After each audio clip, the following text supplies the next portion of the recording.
A História de Minha Vida. William M. Branham. 09 de abril de 1959. Los Angeles, Califórnia, USA. Vamos inclinar nossas cabeças só um momento para a oração. Nosso bondoso Pai Celestial, realmente é um privilégio que temos de nos aproximar de Ti, nosso Deus e Salvador. Ouvindo este hino maravilhoso, quão grande és Tu, nos emociona porque sabemos que Tu és grande. E oramos que Tua grandeza nos seja manifestada de novo nesta tarde, enquanto falamos. E coube a mim, pela primeira vez em muitos anos, tentar voltar ao passado da vida. E eu oro que Tu me des força aí, é o que eu preciso, Senhor, para estar nesta hora. E que todos os meus erros na vida somente sejam para outros um degrau que os traga para mais perto de Ti. Conceda-o, Senhor, que os pecadores vejam as pegadas na areia do tempo, e que eles sejam guiados a Ti. Estas coisas pedimos em nome do Senhor Jesus. Amém. Podeis assentar. O irmão Glover diz: o irmão poderia orar por estes lenços antes de começar? Editor: será um prazer. A aqueles e estes pelos quais orar. Correto, Senhor, obrigado. Quanto a este santo homem, o irmão Glover, a quem conheço faz alguns anos, eu tive o privilégio de estar com ele um pouco ontem à noite. E ele me disse que tinha parado por um pouco, descansando. E agora, aos 75 anos de idade, está voltando ao serviço do Senhor. Eu não estou cansado nem a metade do que estava antes de ouvir isso. Eu achei que estivesse cansado, mas eu acho que não estou. Ele acabou de me colocar aqui alguns lenços, na forma de envelopes, etc., onde estão dentro e já fechados. Qualquer um de vocês em alcance de rádio, ou aqui, que deseje um destes lenços, e você que desejaria, o Templo Angelus os envia constantemente, a qualquer tempo. Você poderia escrever para cá mesmo, para o Templo Angelus, e orarão sobre ele, porque eu lhe garanto que é escriturístico. É uma promessa de Deus. 5. E se você quisesse que eu orasse sobre um lenço para você, ora, será um prazer fazer isso. Apenas me escreva: Caixa Postal 325, 325, Jeffersonville, soletra CJEFFERSONVI2LZ, Jeffersonville, Indiana. Ou se você não conseguir lembrar da caixa postal, simplesmente escreva Jeffersonville. É uma cidade pequena, uma população de mais ou menos 35 mil. Todos me conhecem ali. E assim seria um prazer orar sobre um lenço e mandá-lo para você. E agora, temos tido grande êxito com isto. Por quê? Você receberá um formulário com o lenço, que pessoas ao redor do mundo oram toda manhã às 9 horas, e ao meio-dia às 3 horas. E você pode imaginar por detrás de todo mundo, a que hora da noite tem que se levantar para fazer esta oração. Então, se todas estas dezenas de milhares, e vezes milhares, estão enviando orações a Deus exatamente naquele mesmo momento por este ministério, a sua enfermidade, Deus simplesmente não pode rejeitar isso. E então, agora nós, como digo, não temos programas, não estamos querendo um centavo de dinheiro. Nós estamos apenas, se pudermos ajudá-lo, é para isso que estamos aqui. E vamos. Alguém está trazendo outro punhado de lenços. Agora, se você não tem um lenço que queria enviar, bem, então escreva mesmo assim. Se você não necessita dele no momento, guarde-o no livro de Atos, na Bíblia, no capítulo 19. E será um tipo de uma fitinha branca que lhe será enviada, e as instruções como confessar seus pecados primeiro. E obrigado. Como confessar seus pecados. Você não deve nunca tentar receber nada de Deus sem primeiro estar certo com Deus. Está vendo? E então nisso você está instruído nisto para chamar seus vizinhos e o seu pastor. Se você tem algo em seu coração contra alguém, vai acertar isso primeiro, e volte. E então ore. Tenha um culto de oração em seu lar, e prenda este lenço com alfinete na sua roupa de baixo. Então creia em Deus. E naquelas mesmas 3 horas, cada dia, haverá gente no mundo todo orando. Uma corrente ao redor do mundo. E agora, é seu absolutamente grátis, apenas peça. E, agora, não estaremos lhe escrevendo para lhe importunar ou para dizer-lhe de algum programa que temos. Nós queremos que você apoie o programa, mas não temos nenhum para você apoiar. Vem. Então você. Não é para conseguir seu endereço, é apenas boa vontade e um ministério do Senhor que estamos procurando levar avante. Agora vamos inclinar nossas cabeças. E se você está no alcance do rádio, tem o seu lenço colocado aí. Apenas coloque sua própria mão sobre ele enquanto oramos. Senhor misericordioso, trazemos a Ti estes pacotinhos. Talvez alguns deles pareçam ser pequenas vestes para um bebê, ou alguma camisetinha, ou talvez um par de botinhas, ou algo assim, um lenço, que irá ao doente aflito. Senhor, é de acordo com Tua palavra que fazemos isto. Pois lemos, no livro de Atos, que levaram do corpo do teu servo, Paulo, lenços e aventais, porque creram que teu espírito estava no homem. E espíritos imundos saíam das pessoas, e aflições e enfermidades os deixavam, porque criam. E agora nós compreendemos, Senhor, que não somos São Paulo, mas sabemos que tu ainda permaneces Jesus. E oramos que tu honres a fé deste povo. E uma vez foi dito que quando Israel, tentando obedecer a Deus, tinha sido pego numa cilada, o mar diante deles, as montanhas de um lado e de outro, e o exército de Faraó aproximando-se. E alguém disse que Deus olhou para baixo através daquele pilar de fogo, com olhos encolerizados, e o mar se assustou e rolou para trás, e formou um caminho para Israel atravessar a terra prometida. Ó Senhor, olha para baixo de novo, quando estes pacotes forem colocados sobre os corpos enfermos em comemoração à tua palavra vivente. E que a enfermidade se assuste, olhe através do sangue do teu Filho, Jesus, o qual morreu para esta expiação. E que o inimigo se assuste e que se afaste, para que este povo possa entrar na promessa, pois acima de todas as coisas, este é o teu desejo, que prosperemos em saúde. Concede, Pai, porque nós o enviamos com essa atitude em nosso coração. E esse é nosso objetivo. Nós o enviamos em nome de Jesus Cristo. Amém. Obrigado, irmão Glover. Obrigado, Senhor. Agora, hoje à noite, sendo o fim desta parte do reavivamento, eu não sei se será transmitido pelo rádio ou não, mas eu gostaria de dizer, se não, audiência de rádio, que esta tem sido uma das melhores reuniões que tenho tido por muitos anos. Tem sido sólida, íntegra, a reunião mais amorosa e cooperativa em que tenho estado por muito tempo. Mas, um irmão diz, estamos no ar até às 4h15, irmão. E estão escutando o irmão por todo o sul de Califórnia, lá nas ilhas e nos navios. Recebemos recados deles. Desse modo o irmão tem uma audiência grande, milhares e dezenas de milhares. Editor, obrigado, Senhor. Isso é muito bom. Alegro-me em ouvir isso. Deus abençoe a todos vocês. E eu certamente tenho sempre tido um lugar caloroso em meu coração pelo Templo Angelus, pela sua posição pelo Evangelho completo de Jesus Cristo. E agora, isto parece ser mais pessoal para mim agora. Parece que, depois de conhecer todos e ver o seu bom espírito, parece que sou mais de vocês do que era antes. Deus lhes abençoe, é minha oração. Audiência aplaude editor. Cordiais agradecimentos. Agora, foi anunciado que era para eu lhes falar hoje um pouco sobre a história da minha vida.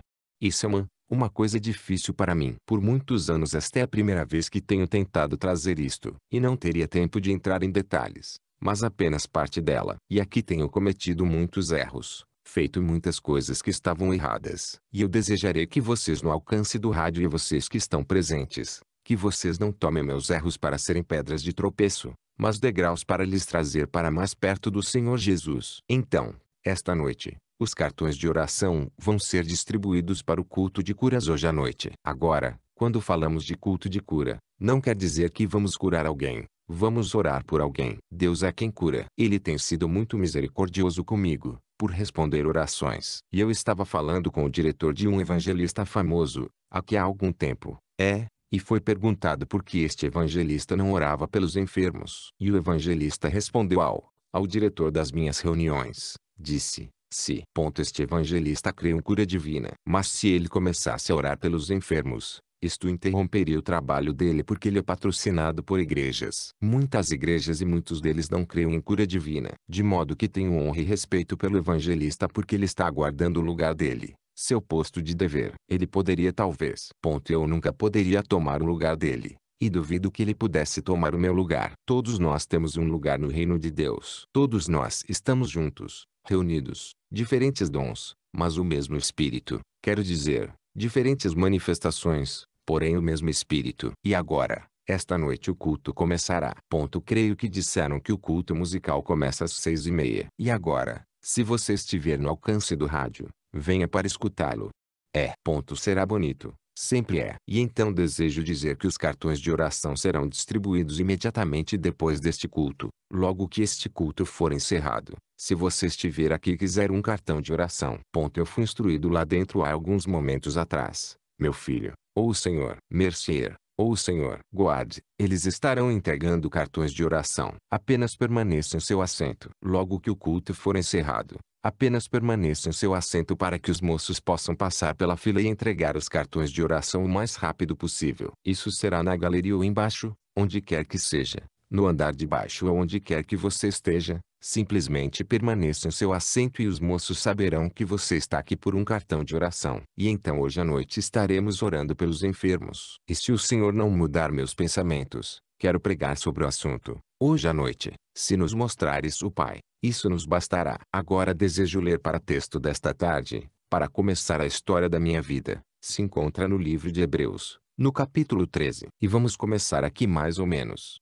Eu diria mais ou menos com o versículo 12. E por isso também Jesus, para santificar o povo pelo seu próprio sangue, padeceu fora da porta. Saiamos pois a ele fora do arraial, levando o seu vitupério. Porque não temos aqui cidade permanente, mas buscamos a futura. Agora isso é um tipo de tema. Pois, veja você, se for a história de uma vida, ou qualquer coisa com respeito a um ser humano, nós não glorificamos isso, e especialmente o passado de um homem, se foi tão escuro como o meu. Mas pensei, se lêssemos a Escritura, Deus abençoaria a Escritura. E o meu pensamento é, que não temos aqui cidade permanente, mas buscamos a futura. Agora, sei que vocês gostam muito de Los Angeles. Vocês têm direito de gostar. É uma grande, bela cidade. Com sua neblina e outras coisas, ainda é uma cidade bela, clima bom. Mas esta cidade não pode continuar. Tem que ter um fim. Eu estive em Roma onde os grandes imperadores e as cidades que eles construíram e pensaram que eram imortais, ficavam 20 pés, 6 metros tradutor, para até mesmo encontrar as ruínas delas. E estive onde os faraós tiveram seus grandes reinos, e você teria que cavar no chão para encontrar onde os faraós reinavam. E todos nós gostamos de pensar em nossa cidade e nossa região. Mas lembre-se, não pode permanecer. Quando eu era menino, eu costumava ir a um grande pé de acer. Em minha terra nós temos muita madeira dura. E naquele tempo tínhamos este pé de acer, o pé de acer de açúcar, e o que nós chamamos acer duro e acer mácio. Esta grande e gigantesca árvore, era a árvore mais linda. E quando eu vinha do campo, de trabalhar no feno e nas colheitas, eu gostava demais de ir a esta grande árvore e sentar debaixo dela, e olhar para cima. E eu via seus grandes e fortes galhos balançar no vento, imenso tronco. E eu dizia, sabe, creio que esta árvore estará aqui centenas e centenas de anos. Não faz muito tempo eu vi a velha árvore, é apenas um toco. Porque não temos aqui cidade permanente. Não, nada aqui na terra que você pode ver continuará. Tem que ter um fim. Tudo o que é mortal tem que se entregar a uma imortalidade. Então não importa quão bem construamos nossas autoestradas, quão boa seja a nossa arquitetura, tudo tem que terminar. Porque aqui não há nada que possa continuar. Apenas o invisível é o que continua. Eu me lembro da casa em que morávamos. Era uma velha casa de tronco de árvore tapada de barro nas fendas. Talvez muitos nunca viram uma casa tapada de barro. Mas era toda tapada de barro nas fendas. E os enormes troncos que estavam na velha casa, eu achava que aquela casa permaneceria em pé centenas de anos. Mas, sabe, hoje onde aquela casa estava, tem um projeto de habitação. É tão diferente. Tudo está mudando. Mas, e eu via meu pai. Ele era um homem bem baixo, atarracado, muito forte. E ele era um dos baixinhos mais fortes de que eu tinha conhecimento. Fiquei conhecendo o Sr. Coates, um homem com quem ele trabalhava nas matas. Ele era madeireiro, e há cerca de 1 ano atrás. E o Sr. Coates é um muito bom amigo meu, e diácono na primeira igreja batista. E ele disse, Billy, você deve ser um homem muito forte. Eu disse, não, eu não sou, Sr. Coates. Ele disse, se você puxou pelo seu pai, você é. Disse, eu vi aquele homem, pesando 140 libras, 64 quilos tradutor, colocar uma tora na carroça sozinho, que pesava 900 libras, 408 quilos tradutor.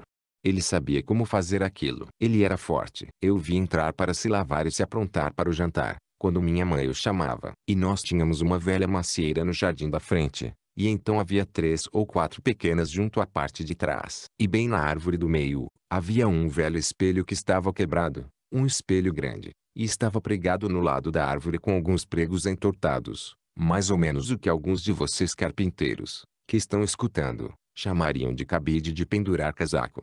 Tinha sido entortado para segurar o espelho no lugar. E havia um velho pente de estanho. Quantos já viram um velho pente?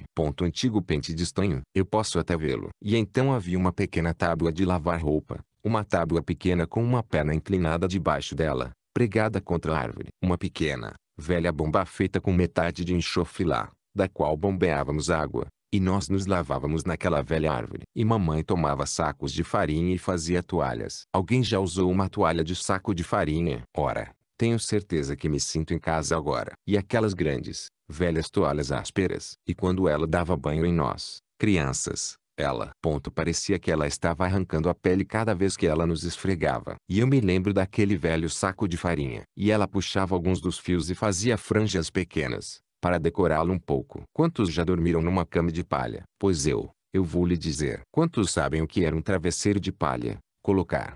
Bem, irmão Glover, estou em casa agora, sem dúvida. Cama de palha. Ora, não faz muito tempo que deixei de usar uma. E era. É boa para dormir, fresca. Então na época do inverno eles tomavam a velha cama de penas, e deitavam nela, você sabe. E então tinham que pôr um pedaço de lona em cima de nós porque a neve soprava pelas as frestas da casa, você sabe, onde os velhos sarrafos entortavam para cima, você sabe, e a neve entrava por elas. E, eu posso me lembrar disso muito bem. E então papai tinha um pincel de barba. Agora, isto vai te surpreender. Era feito de palha de milho. Um pincel de barba com palha de milho. Ele tomava o velho sabão de cinza da mamãe que ela fazia, aprontava e punha no rosto com este pincel de palha de milho, e fazia barba com uma velha e grande navalha. E aos domingos ele tomava os pedaços de papel, punha em volta da gola dele. Eles usavam golas de celuloide, e punha em volta da gola, deste jeito, para não deixar a espuma cair na gola da camisa. Você já viu-se fazer isso? Ora, que coisa! Eu me lembro de uma velha fontezinha lá embaixo, onde tomávamos água, e pegávamos nossa água com uma velha cuia. Quantos já viram uma cuia? Bem, quantos de vocês são de Kentucky? Vamos. Bem, apenas olhem aqui os de Kentucky. Bem, que coisa! Eu estou bem em. Eu pensei que fosse só os de Oklahoma e Arkansas aqui, mas parece que Kentucky está mudando para cá. Bem, descobriram petróleo em Kentucky há poucos meses, você sabe. Por isso, talvez esses sejam alguns deles vindo para cá. E então me lembro quando o papai vinha para dentro e se lavava para o jantar. Ele enrolava suas mangas, e aqueles braços pequenos e atarracados. E quando ele levantava os braços para se lavar, jogar água no rosto, aqueles músculos simplesmente formavam uma bola em seus pequenos braços. E eu dizia, sabe, meu pai viverá até completar 150 anos de idade. Ele era tão forte. Mas ele morreu com 52 anos. Não temos aqui cidade permanente. Isso é correto. Não podemos continuar. Agora, vamos fazer uma pequena viagem. Todos nós. Cada um de vocês aqui tem uma história da sua vida, assim como eu tenho. E é bom passear pela Avenida da Lembrança de vez em quando. Você não acha? Simplesmente volte. E vamos todos voltar por um pouco, de volta às experiências semelhantes como de crianças. E agora, a primeira parte da história da vida. Eu vou tocar nela só um pouco, porque está no livro, e muitos de vocês têm o livro. Eu nasci numa pequena cabana nas montanhas, lá em cima nas montanhas de Kentucky. Eles tinham um cômodo no qual morávamos, sem tapete no chão, nem sequer madeira no chão. Era apenas chão descoberto. E um toco, parte de cima de um toco cortado com 3 pernas nele. Essa era a nossa mesa. E todos aqueles pequenos branhams se amontoavam aí em volta, em frente da pequena e velha cabana, e rolavam. Pareciam de um bando de gambás tinham estado rolando lá fora na poeira, você sabe, todos os irmãozinhos. Éramos 9 e uma menininha, e ela ficava em situação difícil entre aquele grupo de meninos. Temos que respeitá-la ainda hoje das coisas que fazíamos naqueles dias. Ela não podia ir conosco a parte alguma, nós a mandávamos de volta. Ela era uma garota. Assim sendo, ela não podia ir. Você sabe. Assim nós tínhamos. Em todos. Recordo que atrás da mesa só tínhamos 2 cadeiras, e eram feitas de casca de galhos finos. Simplesmente velhas nogueiras pequenas colocadas juntas, e a base delas entrelaçada com casca de nogueira. Alguém já viu uma cadeira de casca de nogueira? Sim. E eu ainda posso ouvir mamãe. Mais tarde quando mudamos para um lugar onde ela podia ter chão de madeira, com aqueles nenês no colo deste jeito, e balançando aquela velha cadeira, pão no chão. E eu me lembro de não deixar os pequenos saírem para fora da porta quando ela estava lavando roupa ou algo assim. Ela deitava uma cadeira e virava meio de canto, de lado na porta, para não deixar os pequenos sair quando ela tinha que ir à nascente para buscar água, e outras coisas. E mamãe tinha 15 anos de idade quando eu nasci. Papai tinha 18. E eu fui o primeiro dos 9 filhos. E eles me contaram que na manhã em que nasci. Agora, Nós éramos muito pobres, os mais pobres dos pobres. E nem sequer tínhamos uma janela nesta pequena cabana. Tinha como se fosse uma portinhola de madeira que você abre. Eu duvido que você já viu alguma coisa assim. Uma portinhola de madeira que abria em vez de uma janela. Você a deixava aberta durante o dia e a fechava à noite. Nós não podíamos ligar a luz elétrica ou nem sequer queimar querosene naqueles dias. Nós tínhamos o que se chama de candeia de azeite. Agora, não sei se você saberia o que era uma candeia de azeite. Bem, o que você... E você alguma vez já comprou queimou um nó de madeira de pinheiro apenas tomou um nó de pinheiro e o colocou sobre uma tampa e colocou fogo. Aquilo queimará. E isso... fazia um pouco de fumaça. Mas de qualquer modo, eles não tinham móveis para encher de fumaça. Assim simplesmente... a cabana enchia de fumaça. A fumaça era bem puxada porque havia telhado suficiente aí em cima para ela passar. Assim. E eu nasci dia 6 de abril de 1909. Claro, você sabe. Isso quer dizer que tenho um pouco mais de 25 agora. E assim, na manhã em que eu nasci, mamãe disse que eles abriram a janela. Agora, não tínhamos médico. Havia uma parteira. Simplesmente. E aquela parteira era minha avó. E assim quando nasci comecei a chorar. E mamãe queria ver seu filho. E ela mesma não era mais do que uma criança. E quando eles abriram a janelinha, bem ao amanhecer, mais ou menos às 5 horas da ali havia um velho pinta-roxo sentado ao lado de um arbusto pequeno. Como todos vocês têm visto a fotografia disto em meu livro da história da minha vida. Um velho pinta-roxo estava sentado ali cantando com tudo o que tinha. Eu sempre gostei de pinta-roxos. Agora, vocês meninos aí no alcance do rádio, não atirem em meus passarinhos. Veja você, eles são. Eles são meus passarinhos. Você já ouviu a lenda do pinta-roxo? Como ele ficou com seu peito vermelho? Vou parar aqui um momento. Como ele ficou com seu peito vermelho? Havia o rei dos reis que estava morrendo um dia na cruz. E ele estava sofrendo e ninguém vinha a ele. Ele não tinha ninguém para ajudá-lo. E havia um passarinho marrom que queria tirar aqueles pregos de cruz. E ele continuava voando a cruz e dando puxões naqueles pregos. Ele era muito pequeno para tirá-los. E ele sujou seu peitinho todo de vermelho com sangue. E desde aquele tempo seu peito tem sido vermelho. Não atirem nele, meninos. Deixe-o em paz. Ele estava sentado ao lado da janela, cantando como os pinta-roxos cantam. E papai empurrou a janela para trás. E quando eles empurraram a portinha da janela para trás, aquela luz que você vê na fotografia entrou girando pela janela, diz minha mãe, e pairou sobre a cama. Vovó não sabia o que dizer. Agora, não éramos uma família religiosa. Meu povo é católico. Eu sou irlandês nos dois lados. Meu pai é estritamente irlandês, branho. Minha mãe é Harvey. Só que seu pai se casou com uma índia Cherokee. Assim sendo isso quebrou a pequena linhagem do sangue dos irlandeses. E papai e mamãe não iam à igreja. E eles se casaram fora da igreja. E eles não tinham religião alguma. E lá longe nas montanhas nem sequer havia uma igreja católica. Assim sendo eles vieram com os colonizadores no começo. 2 Branhams vieram. E daí procedeu a geração inteira dos Branhams. É a genealogia da família. E então ela abriu. Quando eles abriram esta janela e esta luz pairou ali dentro. Eles não souberam o que fazer. Papai tinha comprado, mamãe disse, um macacão novo para este acontecimento. Ele estava de pé com seus braços no peitilho do antigo macacão, como os lenhadores e madeireiros usavam naqueles dias. E aquilo os assustou. Bem, depois que eu tinha 10 dias, ou mais ou menos isso, eles me levaram a uma igrejinha batista chamada Reino do Gambá. Igreja Batista do Reino do Gambá. É um nome tanto. Havia um velho pregador itinerante. O antiquado pregador batista passava por ali mais ou menos uma vez cada 2 meses. O povo tinha um pequeno culto junto. Eles cantavam uns hinos, mas tinha um culto de pregação de vez em quando com o pregador itinerante. Eles o pagavam todo ano com um saco de abóboras e umas coisinhas assim, você sabe, que o povo plantava para dar para ele. E o velho pregador passou por ali e ofereceu oração por mim como um menininho. Aquela foi minha primeira viagem à igreja. Com a idade de mais ou menos um pouco mais de 2 anos de idade, a primeira visão aconteceu. Bem, eles contaram lá pelas montanhas que esta luz veio. Assim eles tentaram compreendê-la. Alguns disseram que havia sido a luz do sol refletindo num espelho dentro da casa. Mas não havia espelho lá dentro. E o sol não tinha saído, pois era muito cedo, 5 horas. E então, simplesmente não fizeram caso dela. E quando eu tinha mais ou menos, suponho que com quase 3 anos de idade.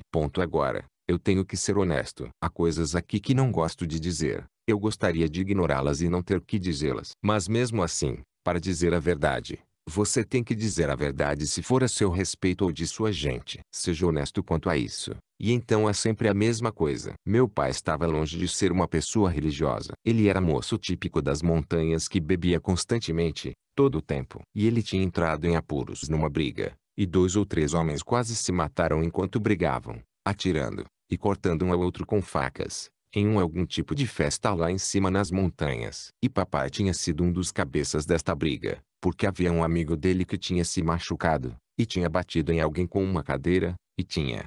O homem tinha uma faca na mão e ia cortar o amigo do papai no chão com esta faca, no coração, e papai o defendeu. E realmente deve ter sido uma briga terrível, porque eles, desde Burkesville, a muitas milhas de distância, mandaram um xerife para lá em busca de papai, a cavalo. Então o homem estava à beira da morte. Talvez haja alguém da família dele escutando. Vou dizer o nome dele. William Brogg era o nome dele. Eles provavelmente. Creio que alguns deles estão em Califórnia, dos filhos dele. Mas ele era um valentão, homenzarrão forte. Matou seu próprio filho com um mourão de cerca. Assim ele era um homem muito forte e mau. E assim houve uma grande briga de faca entre ele e papai. E meu pai quase matou o homem. Então ele teve de fugir e sair de Kentucky e atravessar o rio para Indiana. E ele tinha um irmão que morava, naquele tempo, em Louisville, Kentucky. Era o superintendente assistente das serralherias de madeira Mosaic em Kentucky, em Louisville. E assim papai veio encontrar a seu irmão mais velho. Papai era o mais novo dos filhos, de 17 filhos. E assim ele veio encontrar a seu irmão mais velho. E enquanto ele esteve lá por quase um ano, ele não podia voltar, porque a lei estava atrás dele. E então quando tivemos notícias dele por carta, assinada com outro nome, mas ele tinha dito à mamãe como seria que ela teria notícias dele. E então eu me lembro de um dia na nascente. Esta cabana pequena ficava bem atrás da casa. E durante aquele tempo depois de havia 9-11 meses de diferença entre eu e meu irmão mais novo. E ele ainda estava engatinhando. E eu tinha uma pedra grande na mão. E eu estava tentando mostrar quão forte eu podia tirar esta pedra na velha lama, de onde a nascente tinha corrido no chão e formado um lamaçal. E eu ouvi um pássaro, e estava cantando em cima de uma árvore. E olhei para aquela árvore e o pássaro voou. E, quando voou, uma voz falou comigo. Agora, eu sei que você acha que eu não poderia pensar e me lembrar disso. Mas o Senhor Deus, que é juiz, da terra e seus e tudo o que há, sabe que estou dizendo a verdade. Aquele pássaro, quando voou, uma voz veio de onde o pássaro estava na árvore, como um vento enroscado no arbusto, e ela disse: você viverá perto de uma cidade chamada New Albany. E tenho vivido desde o tempo que tinha 3 anos de idade até agora, dentro de 3 milhas, 5 quilômetros tradutor, de New Albany, Indiana. Eu vim para dentro e contei para minha mãe a respeito disto. Ora, ela pensou que eu simplesmente tivesse sonhado algo assim. E mais tarde nós mudamos para Indiana e papai foi trabalhar para um homem, o Sr. Watten, um homem rico. Ele é dono das destilarias Watten. E ele possuía grandes ações. Ele é um multimilionário do Golfe de Louisville, e beisebol, etc. E então morávamos ali perto. E papai sendo um homem pobre, todavia não podia ficar sem beber. Então ele começou a fazer uísque num alambique. E então isso foi um sofrimento para mim porque eu era o mais velho dos filhos. Eu tinha que vir e carregar água para este alambique, para conservar aqueles tubos em espiral frios enquanto faziam uísque. Então ele começou a vendê-lo. Então ele conseguiu 2 ou 3 daqueles alambicas. Agora, essa é a parte que não gosto de contar, mas é verdade. E eu me lembro de um dia, vindo do estábulo para casa, chorando, porque lá atrás desse lugar havia uma pequena lagoa, onde eles costumavam cortar gelo. Muitos de vocês se lembram de quando eles cortavam gelo e o colocavam em serragem. Bem, era assim que o Sr. Watten guardava gelo lá no campo. E papai era um chofer para ele, um chofer particular. E quando esta lagoa estava cheia de peixes e quando eles podiam cortar o gelo e trazê-lo para dentro e colocá-lo na serragem, então quando o gelo derretia no verão, enquanto baixava, estava meio limpo, suponho, mas como um lago de gelo, e eles podiam usá-lo, não para beber, mas para manter a água fria, colocando em volta dos seus baldes e seu leite, etc. E um dia carregando água desta bomba, a qual estava mais ou menos a um quarteirão, eu estava reclamando até não poder mais, porque eu tinha vindo da escola e todos os meninos tinham ido ao lago, para pescar. Eu simplesmente gostava muito de pescar, de modo que todos eles foram pescar, menos eu. E eu tinha que carregar água para aquele alambique. Claro, Que coisa! Isso tinha que ser em silêncio. Era proibido. E eu.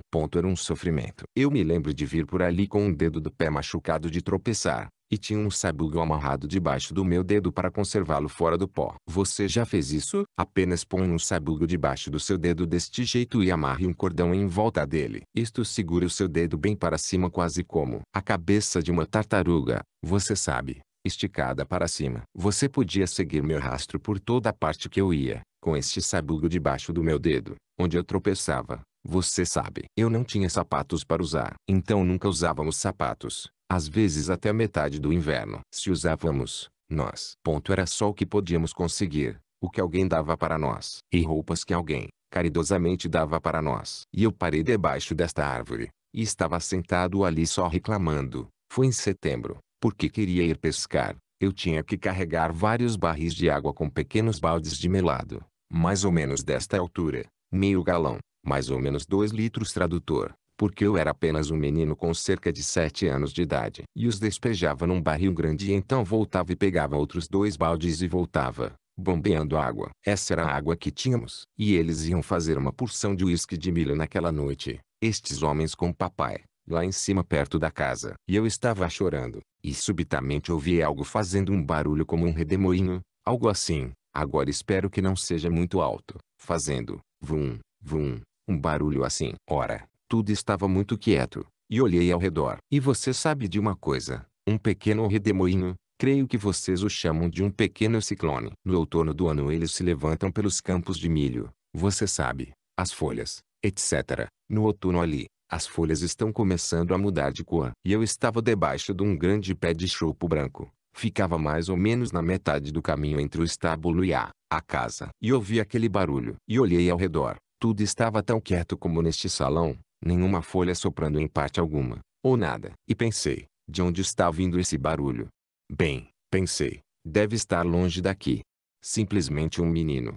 E aquilo foi ficando mais e mais alto. Apanhei meus pequenos baldes e reclamei mais umas 2 vezes e comecei a subir a trilha. Eu estava descansando. E cheguei a poucos pés daquilo, saindo de debaixo dos ramos desta grande árvore. E, oh, que coisa! Fez um barulho de um redemoinho. E eu me virei para olhar. E mais ou menos no meio daquela árvore havia outro redemoinho, enroscado naquela árvore só girando e girando, mexendo aquelas folhas. Bem, pensei que não havia nada de estranho com isso porque simplesmente era aquela época do ano. No outono, ora, aqueles redemoinhos vêm pequenos.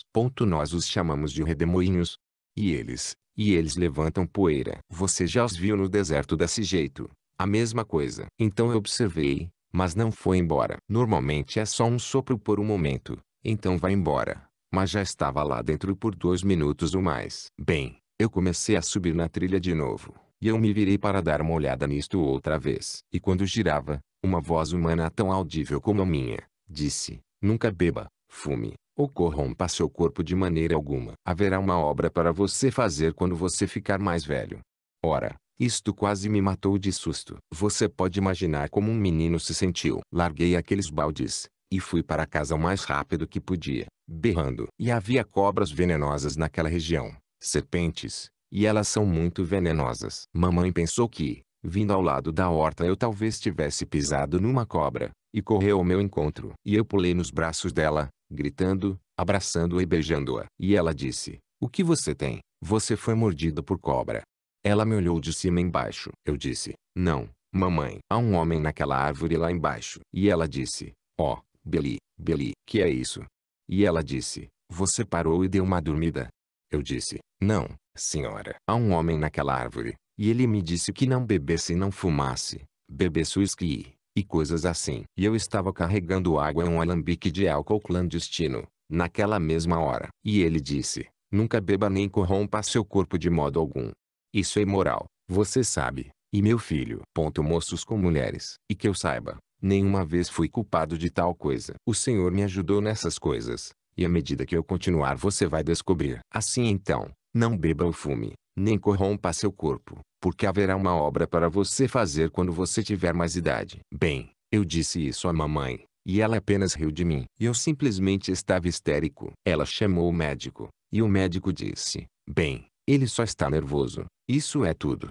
Assim ela me pôs na cama. E eu nunca, desde aquele dia até hoje, Nunca passei por aquela árvore outra vez. Eu tinha medo. Eu descia pelo outro lado da horta, porque eu achava que havia um homem naquela árvore e ele estava falando comigo. A grande voz profunda que falou. E então, uma vez mais ou menos um mês depois daquilo, eu estava jogando bola de gude com meus irmãozinhos fora, no pátio da frente. E subitamente eu senti algo estranho vir sobre mim. E parei e me sentei ao lado de uma árvore. E nós estávamos bem em cima na margem do rio Ohio. E olhei para baixo em direção a Jeffersonville. E vi uma ponte levantar-se e atravessar o rio, passar sobre o rio. E vi 16 homens. Eu os contei, que caíram dali e perderam suas vidas naquela ponte. Corri para dentro bem depressa e contei para minha mãe, e ela pensou que eu tivesse dormido. Mas não esqueceram. E 22 anos desde aquele tempo, a ponte municipal agora, a qual muitos de vocês atravessam quando atravessam lá, atravessou o rio naquele mesmo lugar. E 16 homens perderam suas vidas construindo aquela ponte sobre o rio. Nunca falhou em ser perfeitamente a verdade. Como você ouve aqui no auditório, tem sempre sido assim. Agora, eles pensaram que eu apenas fosse nervoso. O que? Eu sou uma pessoa nervosa. Isso é verdade. E, se você já notou, pessoas que são inclinadas a serem espirituais são nervosas. Veja os poetas e profetas. E veja William Cowper que escreveu aquele hino famoso, a uma fonte cheia de sangue, tirado das veias de Emanuel. Você conhece o hino. Eu estive ao lado da sua sepultura há não muito tempo atrás. O irmão Julius, creio, não sei, não. Sim, isso está certo. Esteve conosco lá na sua sepultura.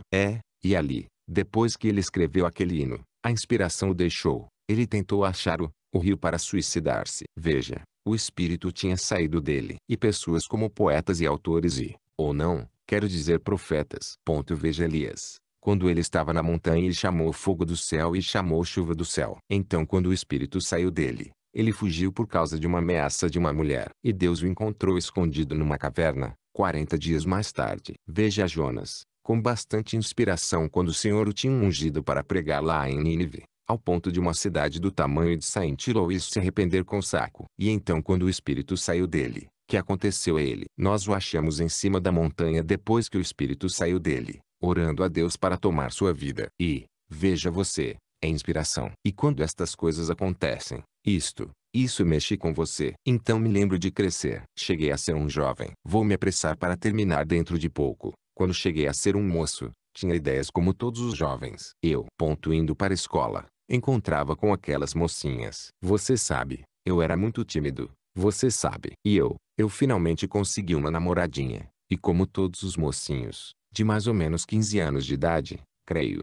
E assim, ela era bonita. Que coisa. Ela tinha olhos como uma pomba, e tinha dentes como pérolas, e um pescoço como cisne. E ela era muito bonita. E outro rapazinho, L.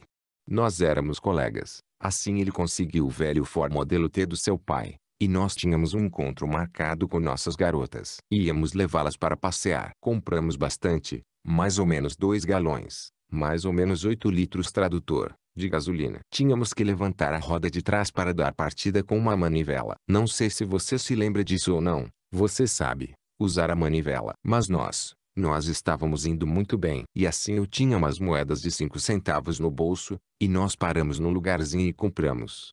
Você podia comprar sanduíche de presunto por 5 centavos. E assim, eu estava rico. Eu podia comprar 4 deles. Está vendo? E depois que tínhamos comido os sanduíches e bebido as Coca-Colas, eu comecei a levar as garrafas de volta. E para minha surpresa, quando eu voltei, as mulheres tinham começado a cair da graça naquele tempo, ou da feminilidade. Minha pombinha estava fumando um cigarro. Bem, sempre tenho tido minha opinião a respeito de uma mulher que fumasse um cigarro, e não a tenho mudado nem um pouco desde aquele tempo. Isso é certo. E a coisa mais baixa que ela pode fazer. E isso é exatamente correto. E eu pensei que agora, a companhia de cigarros poderia vir atrás de mim por causa disto. Mas estou lhe dizendo, isso é apenas um golpe do diabo. É o maior matador e sabotador que esta nação tem. Preferiria que meu filho fosse um bêbado que um fumante de cigarro. Essa é a verdade. Preferiria ver minha esposa caída no chão, bêbada, que vê-la com um cigarro. É assim que,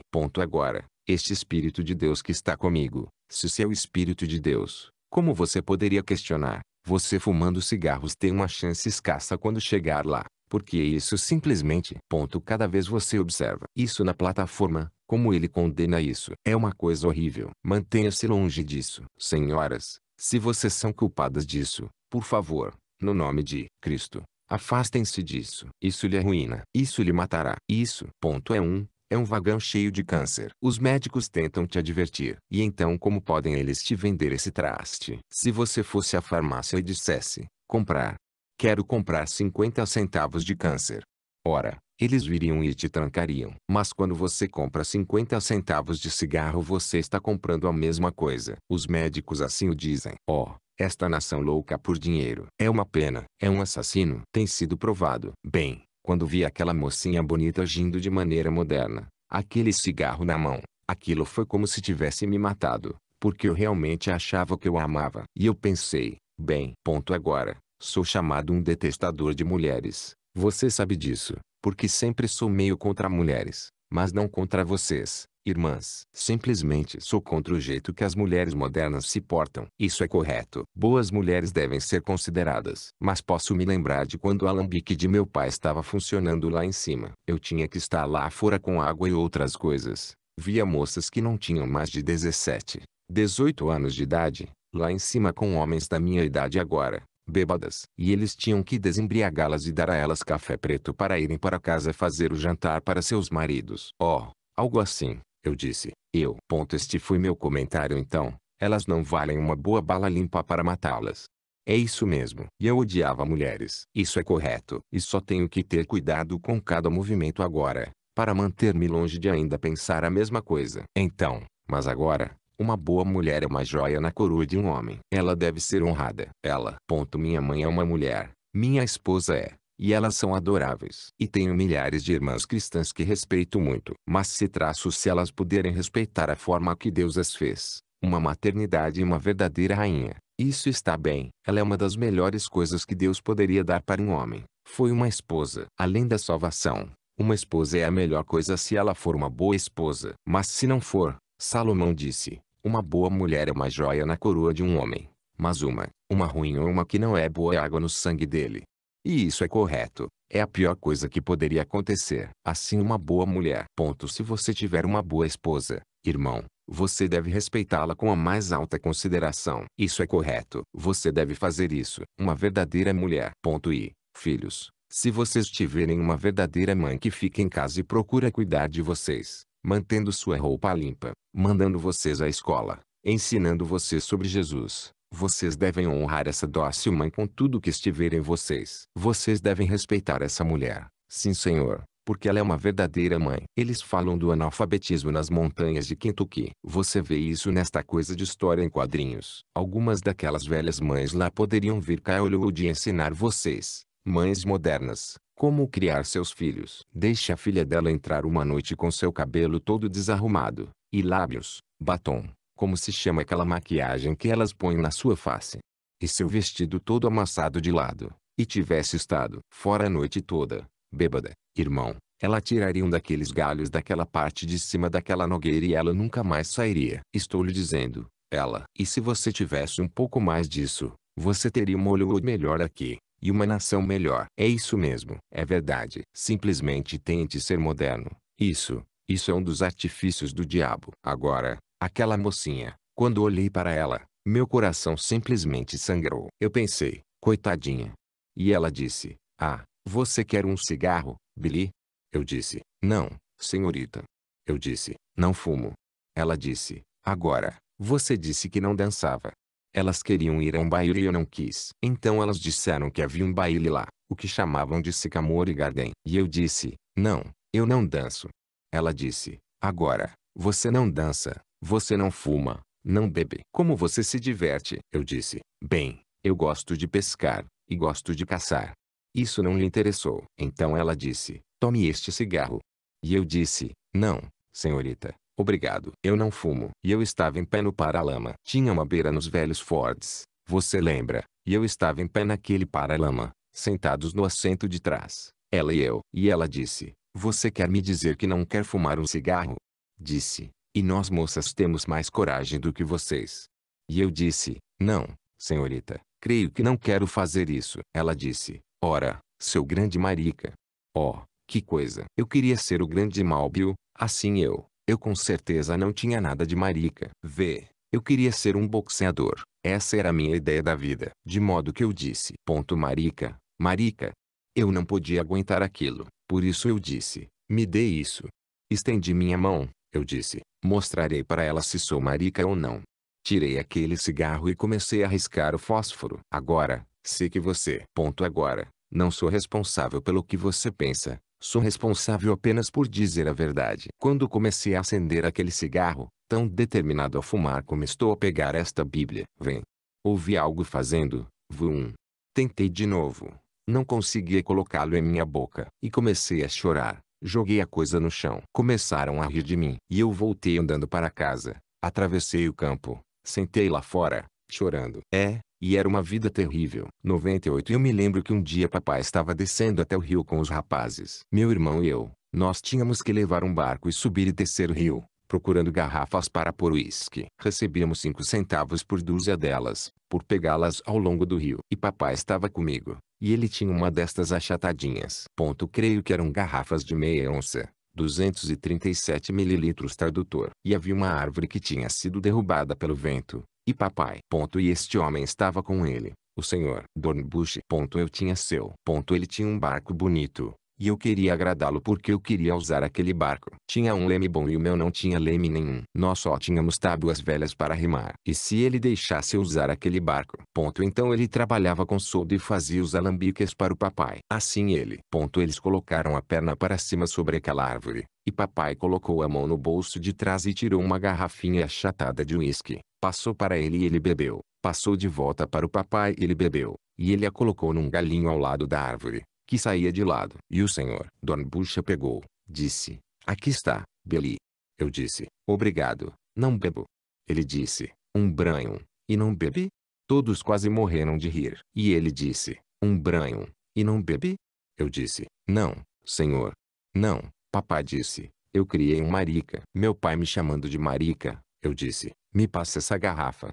E arranquei aquela rolha da parte de cima, determinado a beber. E quando comecei a virá-la, passei a garrafa de volta e saí correndo pelo campo afora o mais rápido que podia, chorando. Algo não me deixava beber. Está vendo? Eu não podia dizer que eu era bom. Eu estava determinado a beber, mas é Deus, graça, a sublime graça que me guardava de fazer aquelas coisas. Eu mesmo queria fazê-las, mas ele simplesmente não me deixava fazer. Mais tarde encontrei uma moça quando tinha cerca de 22 anos de idade. Ela era muito boa. Ela era uma que ia à igreja luterana alemã. O nome dela era Brumbach, Brumbach. Veio do nome Brumbaug. E ela era uma boa moça. Ela não fumava nem bebia, nem dançava ou nada. Uma boa moça. Eu a namorei por um pouco de tempo. E naquele tempo eu tinha cerca de 22 anos de idade. Eu tinha ganhado bastante dinheiro para comprar para mim um velho Ford. E eu.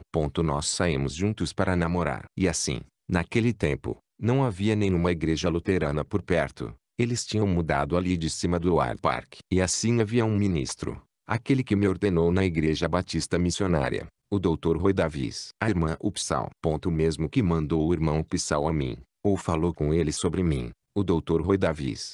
E assim ele estava pregando, e tinha a primeira igreja batista, ou nem mesmo creio que era a primeira igreja batista. Era a missão, chamada Igreja Batista Missionária de Jeffersonville. E ele estava pregando no local naquela época, e nós íamos à igreja de noite, assim, e voltávamos. E eu nunca me uni à igreja, mas só gostava de ir com ela, porque o pensamento principal era de sair com ela. Eu simplesmente devo ser honesto. Então eu estava saindo com ela, e um dia ela vinha de boa família. E comecei a pensar, sabe, eu não devo tomar o tempo dessa moça. Não é certo, porque ela é uma boa moça, e eu sou pobre. A saúde de meu pai não estava boa, e não havia jeito de ganhar o pão para uma moça como aquela, que tinha sido acostumada a uma casa boa e tapetes no chão. Eu me lembro do primeiro tapete que vi. Eu não sabia o que era. Dei a volta ao lado dele. Achei que era a coisa mais bonita que tinha visto em minha vida. Como poriam algo assim no chão? Foi o primeiro tapete que vi. Foi um destes. Creio que se chama tapetes de esteira. Pode ser que isso esteja errado. Algum tipo de vime ou algo que é entrelaçado e colocado no chão. Bonito, verde e vermelho, e grande rosa não trabalhada no meio dele. Você sabe. Era uma coisa bonita. E então eu me lembro que Eu resolvi que tinha de pedi-la em casamento, ou tinha que deixá-la e deixar que algum bom homem se casasse com ela, alguém que fosse bom para ela, que pudesse ganhar o pão para ela e pudesse ser bom para ela. Eu poderia ser bom para ela, mas eu estava ganhando só 20 centavos por hora. Por isso eu não podia oferecer uma vida muito boa para ela. E eu, com toda a família que nós tínhamos para cuidar, e papai com a saúde debilitada, e eu tinha que cuidar de todos eles. Assim sendo, eu estava passando por um tempo de muita dificuldade. Então pensei, ora, a única coisa a fazer é dizer a ela que eu simplesmente não voltarei, porque eu tinha muita consideração por ela para estragar a vida dele e deixá-la perder tempo comigo. E então pensei, se alguém puder encontrá-la e se casar com ela, e formar um lar admirável, e talvez se eu não posso me casar com ela, eu poderia saber que ela estava contente. E assim pensei, mas eu simplesmente não posso desistir dela. E eu estava numa situação terrível. E dia após dia eu pensava nisso, de forma que, eu era muito tímido para pedi-la em casamento. Toda noite eu resolvia, vou pedi-la. E, ora, o que é isso? Borboleta, ou algo que vem no seu. Todos vocês irmãos aí provavelmente tiveram a mesma experiência nisso. E uma sensação muito engraçada. Meu rosto ficava quente. Eu não sabia. Eu não podia pedi-la. Então suponho que você se pergunta como eu cheguei a me casar. Você sabe de uma coisa. Escrevi uma carta para ela e a pedi. E assim seu. Agora. Não foi querida senhorita. Foi um pouco mais. Você sabe. Mais amoroso do que aquilo. Não era simplesmente um acordo. Era. Eu escrevi o melhor que pude. E eu tinha um pouco de medo da mãe dela. Sua mãe era meio severa. Mas seu pai era um velho holandês bom. Simplesmente um bom velho sujeito. Ele era um organizador da fraternidade, e guarda-freios na estrada de ferro, ganhando mais ou menos $500 por mês naquele tempo. E eu ganhava 20 centavos por hora, para me casar com a filha dele. Aí, eu sabia que isso nunca funcionaria. E sua mãe era muito. Agora. Ela é uma mulher simpática. E ela era mais ou menos uma destas da alta sociedade, você sabe, e meio vaidosa, você sabe. E de maneira que ela não precisava muito de mim de qualquer modo. Eu apenas era um simples jovem caipira do campo. E ela pensava que Hop devia namorar um tipo de moço um pouco melhor. E eu creio que ela tinha razão. E assim. Mas eu não pensava assim naquele tempo. Então eu pensei, bem, agora, não sei como. Eu não posso pedir ao pai dela. Eu com certeza não vou pedir à sua mãe. E desse modo tenho que pedir a ela primeiro. Então escrevi uma carta. E naquela manhã a caminho para o trabalho, a coloquei na caixa de correspondência. A correspondência. Nós iríamos à igreja à quarta-feira à noite, e isso foi na segunda-feira de manhã. Tentei o dia todo, no domingo, dizer a ela que queria me casar com ela, e simplesmente não podia reunir coragem. Assim sendo, a coloquei na caixa de correspondência. E no trabalho aquele dia aconteceu de pensar, e se a mãe dela pegou aquela carta?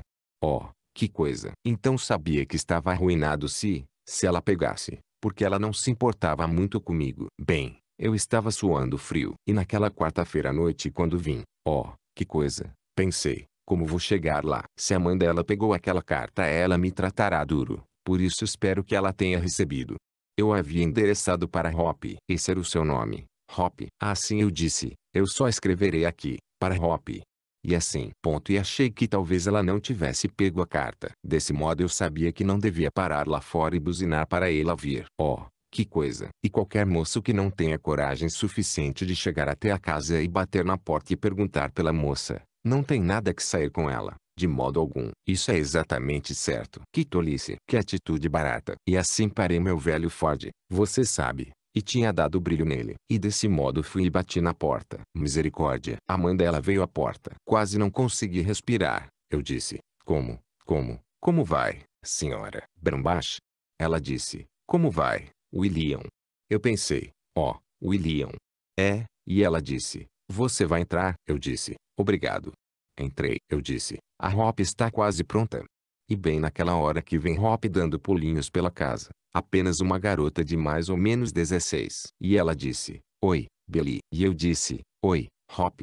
E eu disse, você está quase pronta para ir à igreja? Ela disse, num minutinho. Pensei, que coisa. Ela não a pegou. Ela não a recebeu. Que bom, que bom, que bom. Hop também não a recebeu. Por isso tudo estará bem, porque ela teria mencionado a mim. Assim me senti bem. E então quando cheguei à igreja, me ocorreu de pensar, e se ela recebeu?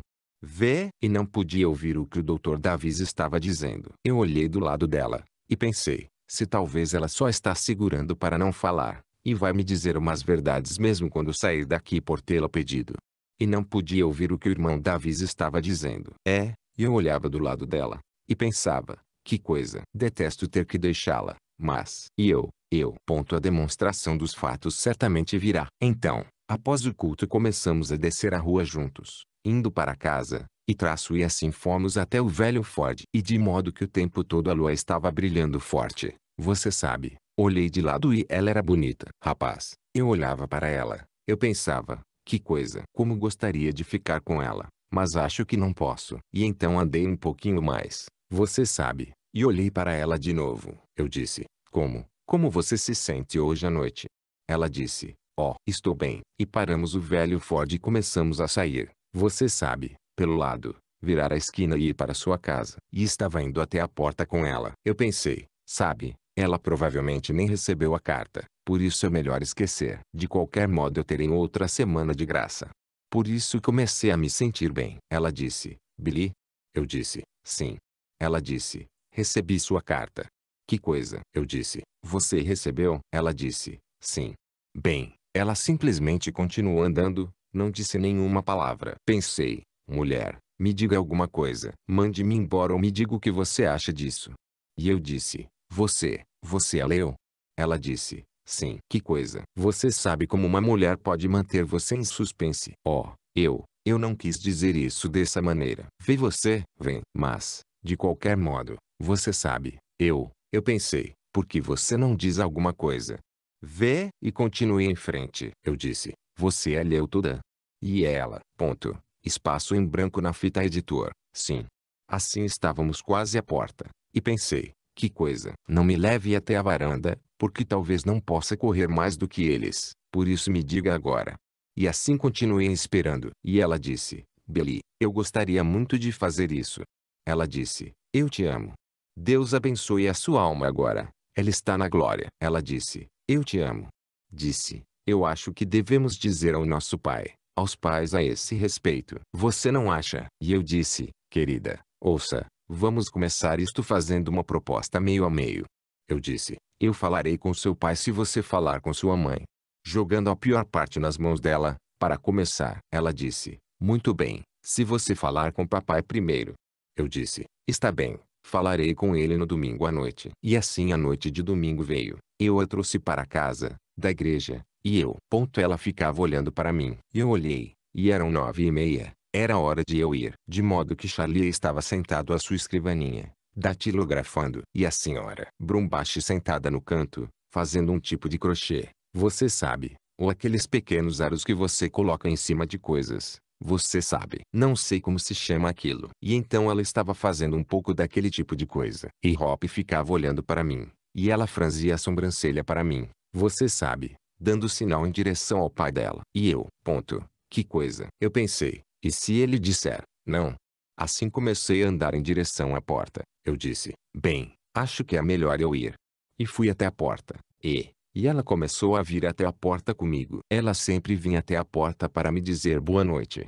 Então comecei a ir em direção à porta. E ela disse, você não vai falar com ele? E eu disse, Eu disse, com toda certeza estou tentando, mas eu não sei como vou fazer isso. E ela disse, eu volto e você o chamou para fora.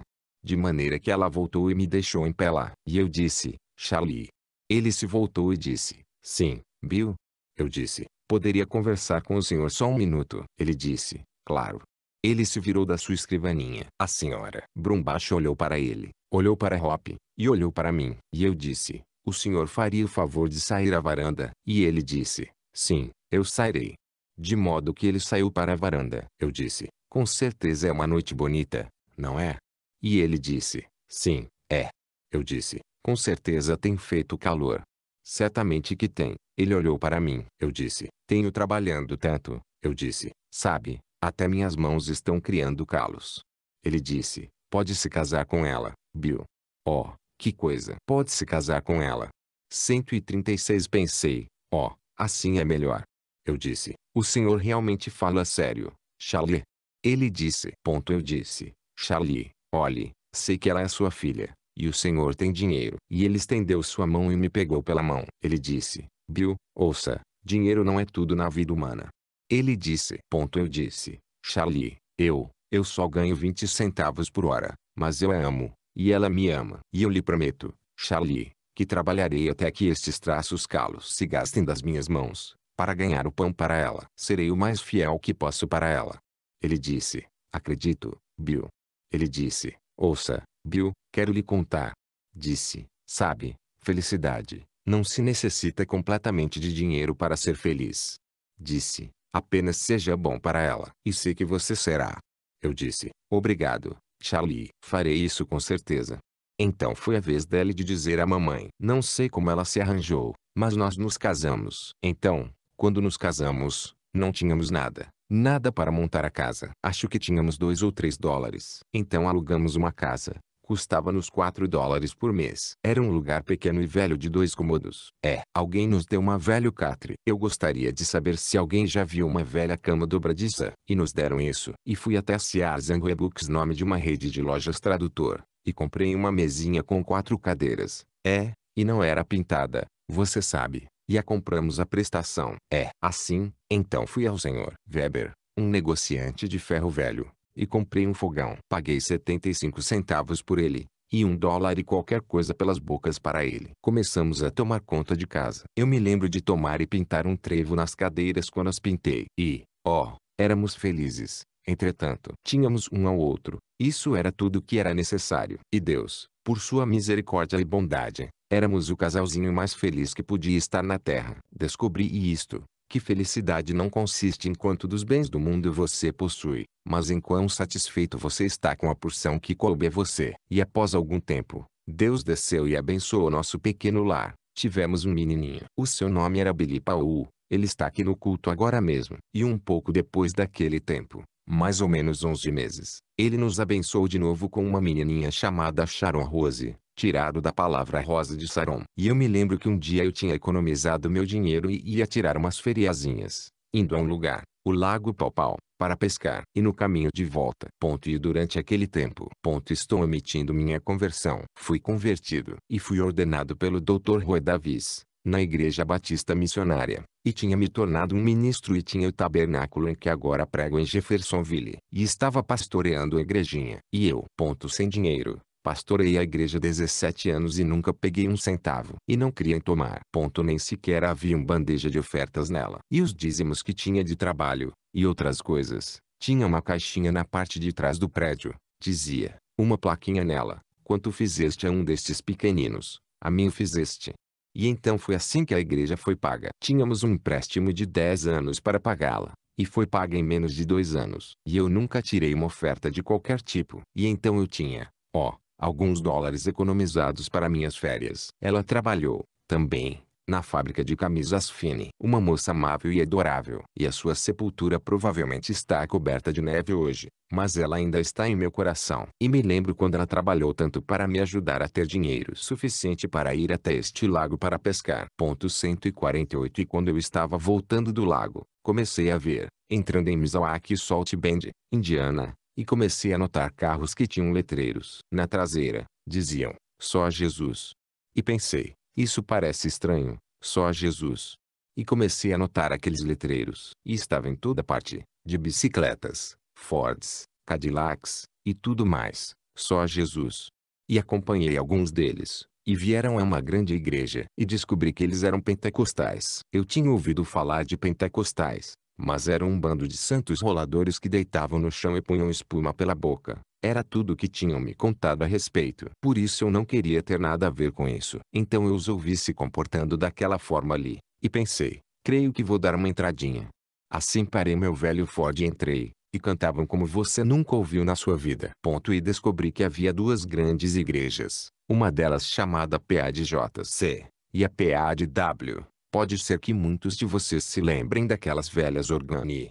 Acho que são unidas, chamadas agora, e chamadas a Igreja Pentecostal Unida. Bem, ouvi alguns dos seus mestres. E estavam em pé ali, estavam ensinando a respeito de Jesus e quão grande foi ele, E quão grande foi tudo, e a respeito de um batismo do Espírito Santo. Pensei, do que estão falando? E, passado um pouco, alguém se levantou rapidamente e começou a falar em línguas. Ora, nunca ouvi algo assim na minha vida. E por ali veio uma mulher correndo o mais que podia. Então todos eles se levantaram e começaram a correr. E pensei, ora, que coisa, com certeza eles não têm modos na igreja, berrando e gritando e comportando-se assim.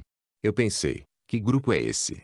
Mas, você sabe, há algo a respeito disso. Quanto mais ficava sentado ali, mais eu gostava. Havia algo que parecia muito bom. E comecei a observá-los. E continuou. Pensei, serei paciente com eles por um pouco, porque eu estou perto da porta. Se alguma coisa começar a ser irracional, sairei correndo pela porta. Sei onde o meu carro está estacionado, pertinho da esquina. E comecei a ouvir alguns daqueles pregadores. Eram eruditos e estudantes. Ora, pensei, tudo bem, isto é ótimo. Então a hora do jantar chegou, e disseram, venham todos jantar. Mas pensei, espere um pouco. Tenho $1,75 para voltar para casa. E eu, era todo o dinheiro que tinha para gasolina. Gastaria isso tudo para me levar até em casa. E tinha meu velho Ford. Era um bom Ford antigo. Não estava derrubado. Era exatamente como este aqui fora, apenas usado. E ele, eu realmente cria que aquele Ford ia 30 milhas 48 quilômetros tradutor, por hora. Mas claro que era 15 nesta direção e 15 nesta direção. Você vê, juntando, você tem 30. E assim ele, pensei, bem, aquela noite acho que eu ia sair e depois de, eu ia ficar para o culto da noite. E, ele disse, todos os pregadores, não importa a denominação, venham à plataforma. Bem, havia uns 200 de nós lá em cima. Eu subi. E assim ele disse, agora, não temos tempo para todos vocês pregarem. Ele disse, apenas passe por aqui e diga quem é você e de onde você é. Bem, minha hora chegou, eu disse, William Bryan, Batista, Jeffersonville, Indiana. Saí. Eu ouvia todo o resto deles se designarem, Pentecostal, Pentecostal, Pentecostal, PADW, PAJC, PAW, P. Eu passei por ali. Pensei, ora, acho que eu sou o patinho feio. Assim eu me sentei, esperei. E, naquele dia, eles tinham bons pregadores jovens ali, e eles tinham pregado poderosamente. E então eles disseram, aquele que vai trazer a mensagem esta noite é. Creio que o chamaram, ancião. E seus ministros, em vez de reverendo, era ancião.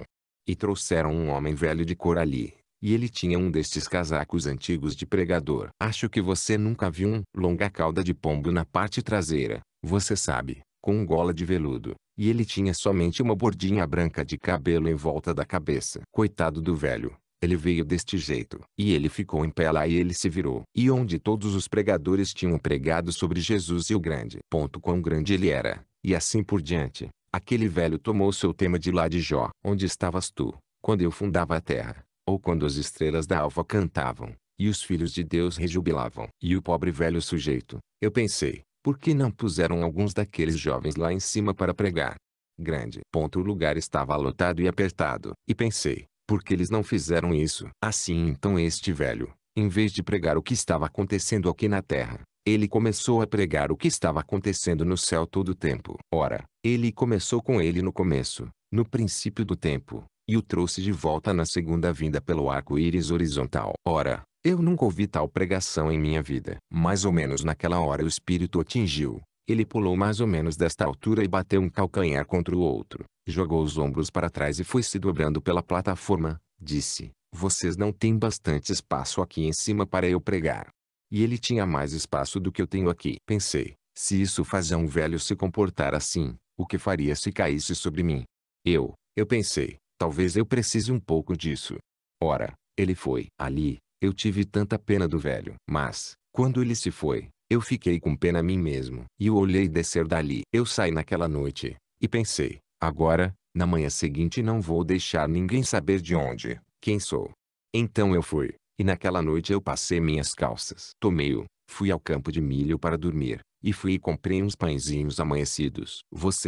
Comprei uma porção deles por 5 centavos. Havia um hidrante lá embaixo, consegui um pouco de água. Assim eu sabia que isso duraria para mim um pouco de tempo. Então consegui para mim um pouco de água e a bebi, e fui e comi meus pãezinhos. E voltei e tomei mais água. Fui ao campo de milho, Tomei os 2 assentos e coloquei minha calça tecida de algodão listrada ali. A passei no assento. E naquela noite, orei quase toda a noite. Eu disse: Senhor, o que é isto em que entrei? Nunca vi um povo tão religioso em minha vida. E eu disse: ajuda-me a saber o que é tudo isto. E na manhã seguinte desci até ali. Eles nos convidaram para o café da manhã. Naturalmente eu não queria ir comer com eles, porque eu não tinha nada para pôr na oferta. E eu simplesmente voltei. E na manhã seguinte, quando entrei, ora, comi alguns dos meus pãezinhos, e me assentei. E eles tinham um microfone. E eu nunca tinha visto um microfone antes. E eu tinha medo daquela coisa. Assim eles. E ele tinha um fiozinho pendurado lá em cima. E descia como um daqueles microfones dependurados. E ele disse: ontem à noite, na plataforma, havia um pregador jovem aqui, um batista. Pensei: eu vou levar uma boa agora. E ele disse: ele era o pregador mais jovem na plataforma. Seu nome era Brian. Alguém sabe onde ele está? Diga-lhe que venha. Queremos que ele traga a mensagem da manhã. Que coisa. Eu estava usando uma camiseta e calça tecida de algodão listrada. Você sabe. E nós batistas cremos que você tem que usar terno para ir no púlpito. Você sabe. Assim. E eu simplesmente fiquei sentado bem quieto. E durante o tempo.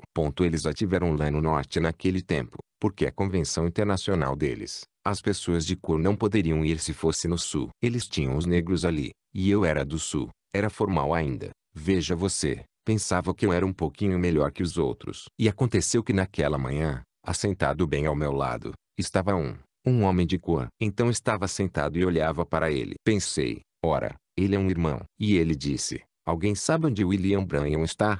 Eu me abaixei no assento deste jeito. Assim ele disse. Anunciou a segunda vez. Disse: alguém lá fora. Ele puxou aquele pequeno microfone. Sabe onde William Branham está? Diga-lhe que o queremos na plataforma para a mensagem da manhã. Ele é um pregador batista do sul de Indiana.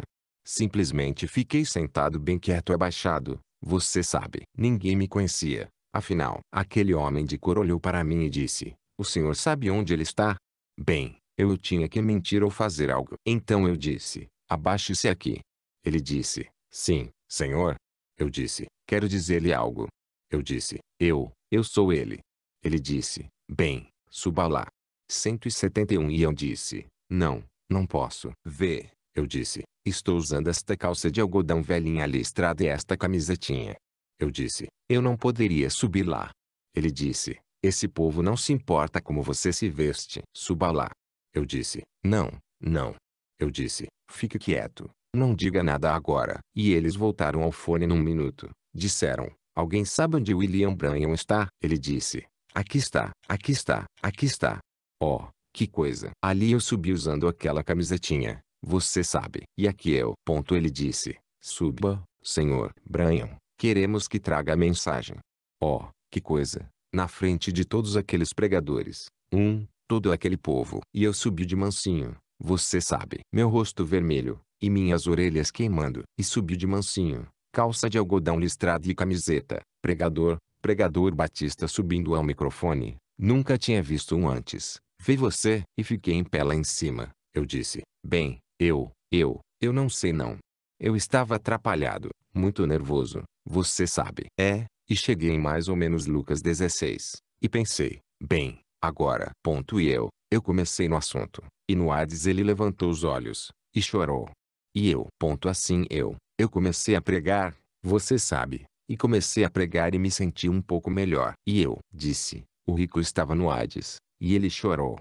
Essas 3 palavras pequenas, como tenho muitos sermões assim, cresto nisto, e fale a rocha. Você me ouviu pregar isso. E eu tinha. E então ele chorou. E eu disse: não havia crianças lá, certamente que não no inferno. Então ele chorou. Eu disse: não havia flores lá. Então ele chorou. Não havia Deus lá. Então ele chorou. Não havia Cristo lá. Então ele chorou. Então eu chorei. Algo me atingiu. Que coisa. Que coisa. Depois, não sei o que aconteceu. Quando voltei mais ou menos a mim mesmo, eu estava em pé lá fora. Aquele povo começou a berrar e gritar e chorar. E nós tivemos um culto tremendo. Quando saí, um sujeito se aproximou de mim usando um imenso chapéu do Texas, grandes botas. Se aproximou, disse: eu sou o ancião fulano de tal. Pregador, botas de vaqueiro, roupa de vaqueiro. Pensei: bem, minha calça de algodão listrada não está tão mal. Então, disse: Quero que o Senhor venha ao Texas e realize um reavivamento para mim. Sim, deixe-me marcar isso, Senhor. E eu marquei assim. Ali veio um sujeito usando este tipo de calça de golfe, calça curta pouco abaixo dos joelhos tradutor, a qual se usava para jogar golfe. Você sabe, tinha aquela calça baloada. Ele disse, sou o ancião fulano de Miami. Eu gostaria. 181 Pensei, bem, talvez o vestir não seja tão importante. Olhei, e pensei, tudo bem. Então peguei estas coisas, e fui para casa. Minha esposa se encontrou comigo. Ela disse, por que você parece estar tão contente, Billy? Eu disse, oh, eu conheci a nata do leite. Que coisa, é o melhor que você já viu. Aquele povo não tem vergonha da sua religião. E, oh, eu contei tudo para ela. E eu disse, e olha aqui, querida, uma lista inteira de convites. Aquelas pessoas. Ela disse, eles não são santos roladores. São, eu disse, não sei que tipo de roladores eles são, mas eles têm algo que eu precisava.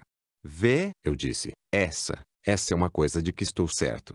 Eu disse, vi um velho, de 90 anos de idade, voltar a ser jovem de novo. Eu disse, nunca ouvi tal pregação em minha vida. Ora, nunca vi um pregador batista pregar assim. Eu disse, eles pregam até ficar sem fôlego, e dobram o joelho aprumo com o chão, levantam de novo, recobram seu fôlego. Você pode ouvi-los a 2 quarteirões de distância, ainda pregando. E eu disse, eu nunca ouvi tal coisa em minha vida. E eu disse, eles falam numa língua desconhecida, e o outro diz sobre o que estão falando. Nunca ouvi tal coisa em minha vida. Eu disse, você irá comigo? Ela disse, querido, desde que me casei com você, eu ficarei com você até que a morte nos separe. Ela disse, eu irei. Ela disse, agora, contaremos aos nossos pais. E eu disse, bem, você conta para sua mamãe e eu contarei para minha mãe. Assim nós. Eu fui e contei para a mamãe. Mamãe disse, ora, claro Billy, seja o que for que o senhor te chamou a fazer, vai e faça. E assim a senhora Brumbash pediu que eu fosse até sua casa. Fui. Ela disse, o que é isto sobre o que você está falando? E eu disse, ó, senhora Brumbash, eu disse, mas vocês nunca viram tais pessoas. Ela disse, fique quieto, fique quieto. Eu disse, sim, senhora. Eu disse, desculpe-me.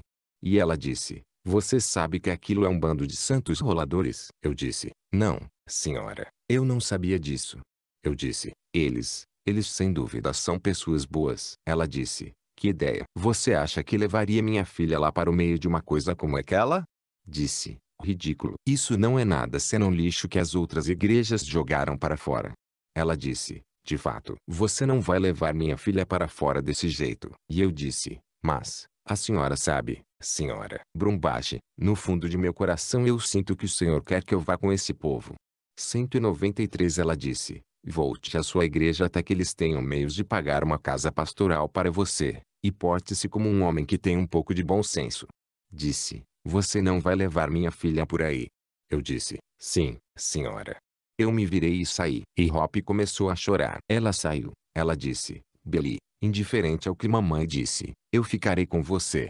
Deus a abençoe. E eu disse, oh, não tem problema, querida. E eu simplesmente deixei passar. Ela não deixava sua filha ir com tal povo como aquele porque aquilo não era nada senão lixo. E assim eu mais ou menos deixei passar. Foi o pior erro que eu já cometi na minha vida. Um dos piores. Um pouco mais tarde, poucos anos depois que os filhos vieram. E um dia nós estávamos. Uma enchente veio. Em 1937, veio uma enchente, e eu estava patrulhando naquele tempo e eu estava tentando da melhor maneira, trazer o povo para fora da enchente, casas caindo aos pedaços. E minha própria esposa ficou doente, e ela estava muito, muito doente com pneumonia. E eles a levaram. Os hospitais comuns estavam tão cheios que não podíamos colocá-la lá, por isso a levamos para um do governo onde tinha um salão lá fora. E assim então eles me chamaram para voltar. E eu sempre morei no Rio. E totalmente um barqueiro. Assim eu estava tentando pegar as pessoas, resgatando-as da enchente. E então eles me chamaram, disseram, há uma casa lá na rua Chestnut, está para cair. Há uma mãe e um grupo de crianças lá dentro. Disseram, se você acha que seu barco, seu motor pode chegar a eles. Eu disse, bem, farei tudo o que eu puder. E eu, cortando aquelas ondas. O dique tinha rompido lá em cima. E, oh, que coisa! Simplesmente lavando a cidade. E eu dava tudo o que podia nele. E finalmente através dos becos e através dos lugares. E cheguei lá perto de onde o velho Dick estava. A água correndo por ali. E ouvi alguém gritar. E vi uma mãe em pé na varanda. E havia aquelas grandes ondas passando por ali assim. Bem, subi neste lado o mais que pude. E peguei a corrente de água e voltei e cheguei àquele lado. Eu tinha conseguido parar meu barco bem a tempo para amarrá-lo em volta do pilar, do poste da porta, ou poste da varanda. E entrei correndo e peguei a mãe e a pus ali dentro, e 2 ou 3 das crianças. E desamarrei meu barco e a levei, de volta. Sai lá por baixo. E a levei para a margem, mais ou menos 1,5 milha, 2,5 km tradutor, do outro lado ao outro da cidade, até a levá-la à margem. E então quando cheguei lá, ela tinha desmaiado. E ela começou. Ela estava gritando, meu nenê, meu nenê.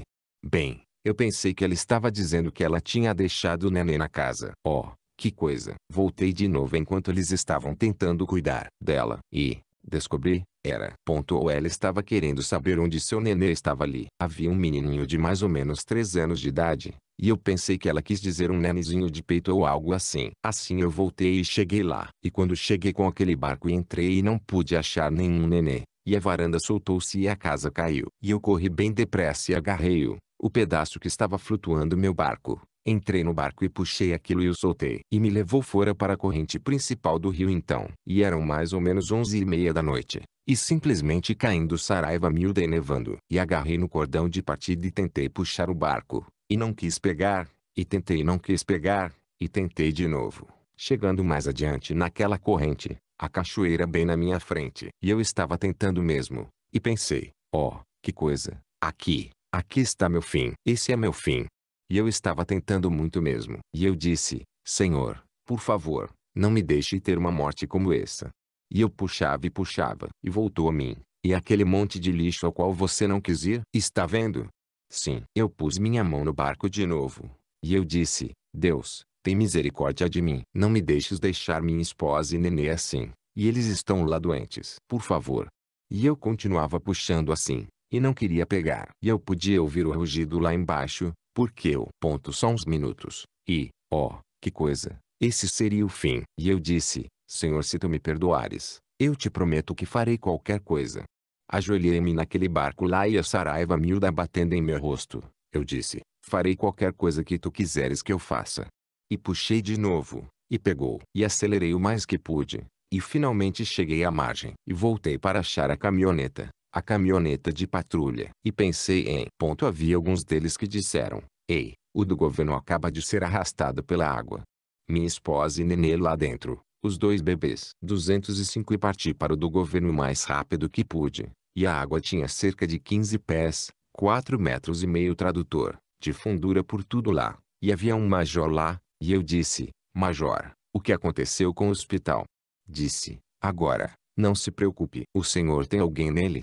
E eu disse, sim, uma esposa doente e 2 bebês. 206 Ele disse, todos escaparam.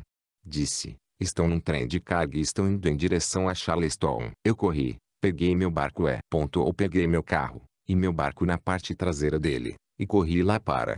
E então os riachos tinham aumentado até quase 2,5 milhas 4 ou 5 quilômetros tradutor, de largura. E toda a noite eu tentei. Alguns deles disseram, o vagão, o trem de carga, foi arrastado da linha férrea lá na Ponte dos Cavaletes. Espaço vazio na fita.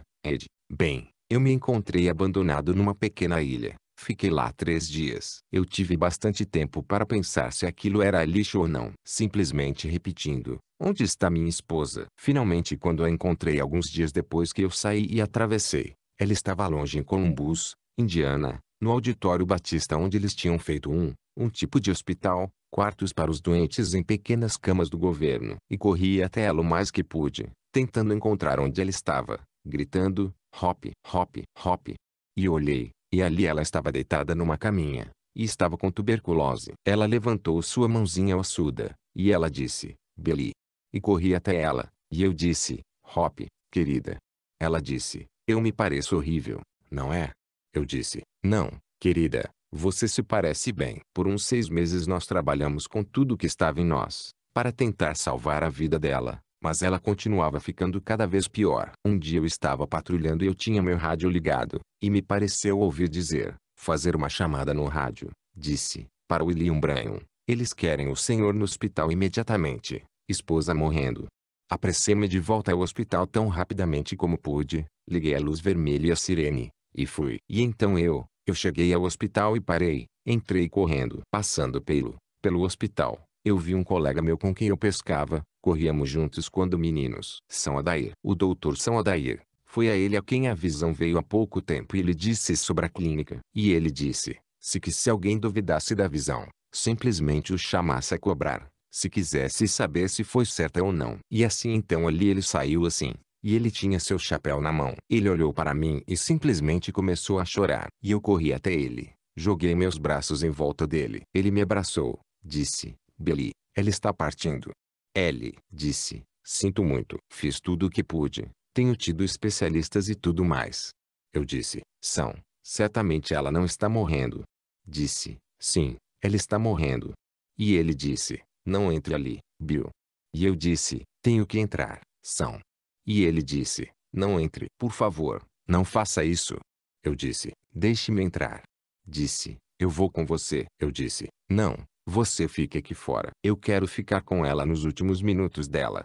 Disse, ela está inconsciente. Eu entrei no quarto. E a enfermeira estava sentada ali. E ela estava chorando porque ela e Hop eram companheiras de escola. E assim eu olhei. E ela começou a chorar. Levantou sua mão e começou a sair. E eu olhei para ela. A sacudi. Ali estava ela. Ela tinha ido de cerca de 120 libras a cerca de 60, 55 quilos a cerca de 27. Tradutor. E eu a sacudi. E se eu viver até completar 100 anos de idade, eu nunca me esquecerei do que aconteceu. Ela se virou, e aqueles olhos bem grandes e bonitos olharam para mim. Ela sorriu. Ela disse, por que você me chamou de volta, Billy? Eu disse, meu bem, acabo de receber a transmissão. Eu tinha que trabalhar. Estávamos muito endividados e uma conta do médico de centenas de dólares, e nada para pagá-la. E eu tinha que trabalhar. E eu havia 2 ou 3 vezes por dia, e toda noite. E então estando ela naquela condição. Eu disse, o que você quer dizer, chamar você de volta? Ela disse, Bill, você tem pregado sobre isso, você tem falado sobre isso, mas você não faz ideia do que é isto. Eu disse, de que você está falando? Ela disse, o céu. Ela disse, olhe, ela disse, eu estava sendo escoltada ao lar por algumas pessoas, homens ou mulheres ou algo que estava vestido de branco. E ela disse, eu estava sossegado e em paz. Disse, grandes pássaros, bonitos, voando de árvore em árvore. Ela disse, não penses que estou fora de mim. Ela disse, Billy, vou lhe dizer nosso erro. Ela disse, sente-se. Eu não me sentei, ajoelhei-me, tomei a mão dela. Ela disse, você sabe onde está nosso erro?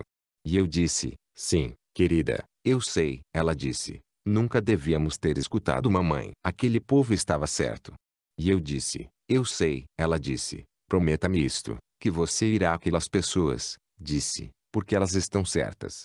E ela disse, crie meus filhos assim. E eu. Ela disse, eu quero dizer algo para você. Ela disse, estou morrendo, mas, disse, eu não temo morrer. Disse, é tão belo. Ela disse, a única coisa, detesto te deixar, Bill. E eu sei que você tem estas 2 criancinhas para criar. Ela disse, prometa-me que você não ficará solteiro e não deixará meus filhos serem levados de vento em polpa. Isso foi uma coisa sensata para uma mãe de 21 anos de idade. E eu disse, eu não posso prometer isso, Hop. Ela disse, por favor, prometa-me. Disse, uma coisa quero lhe dizer. Disse, você se lembra daquela espingarda? Eu sou absolutamente doido por espingarda. E ela disse, você queria comprar aquele rifle aquele dia e você não tinha bastante dinheiro para dar a entrada. Eu disse, sim.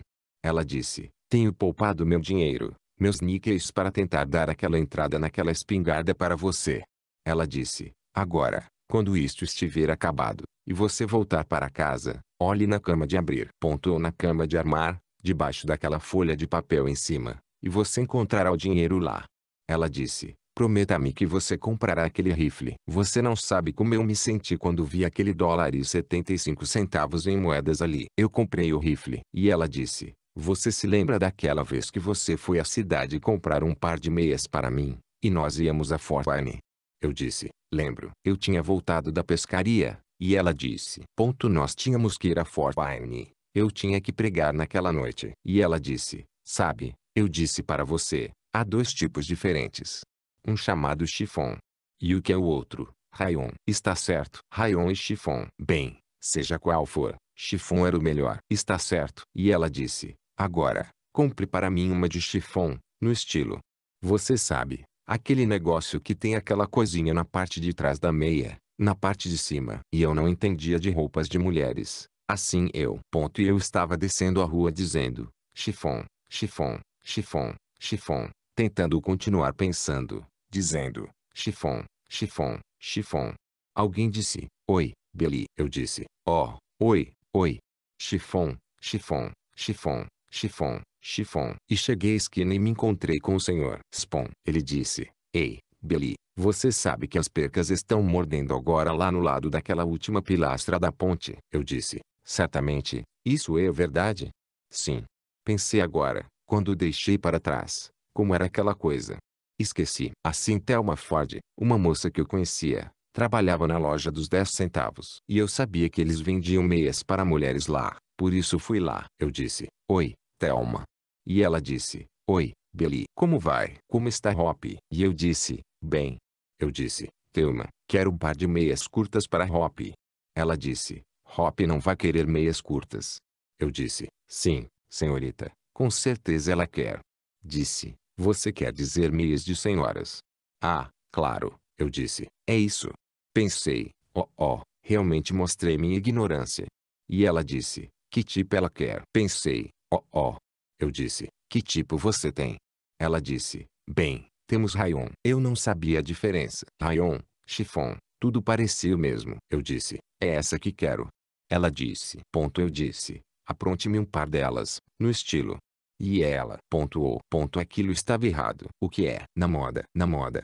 E assim eu disse, apronte-me um par delas. E quando ela foi entregá-las para mim, foi só mais ou menos a 30 centavos, 20 centavos ou 30 centavos, cerca da metade do preço. Bem, eu disse, dê-me 2 pares delas.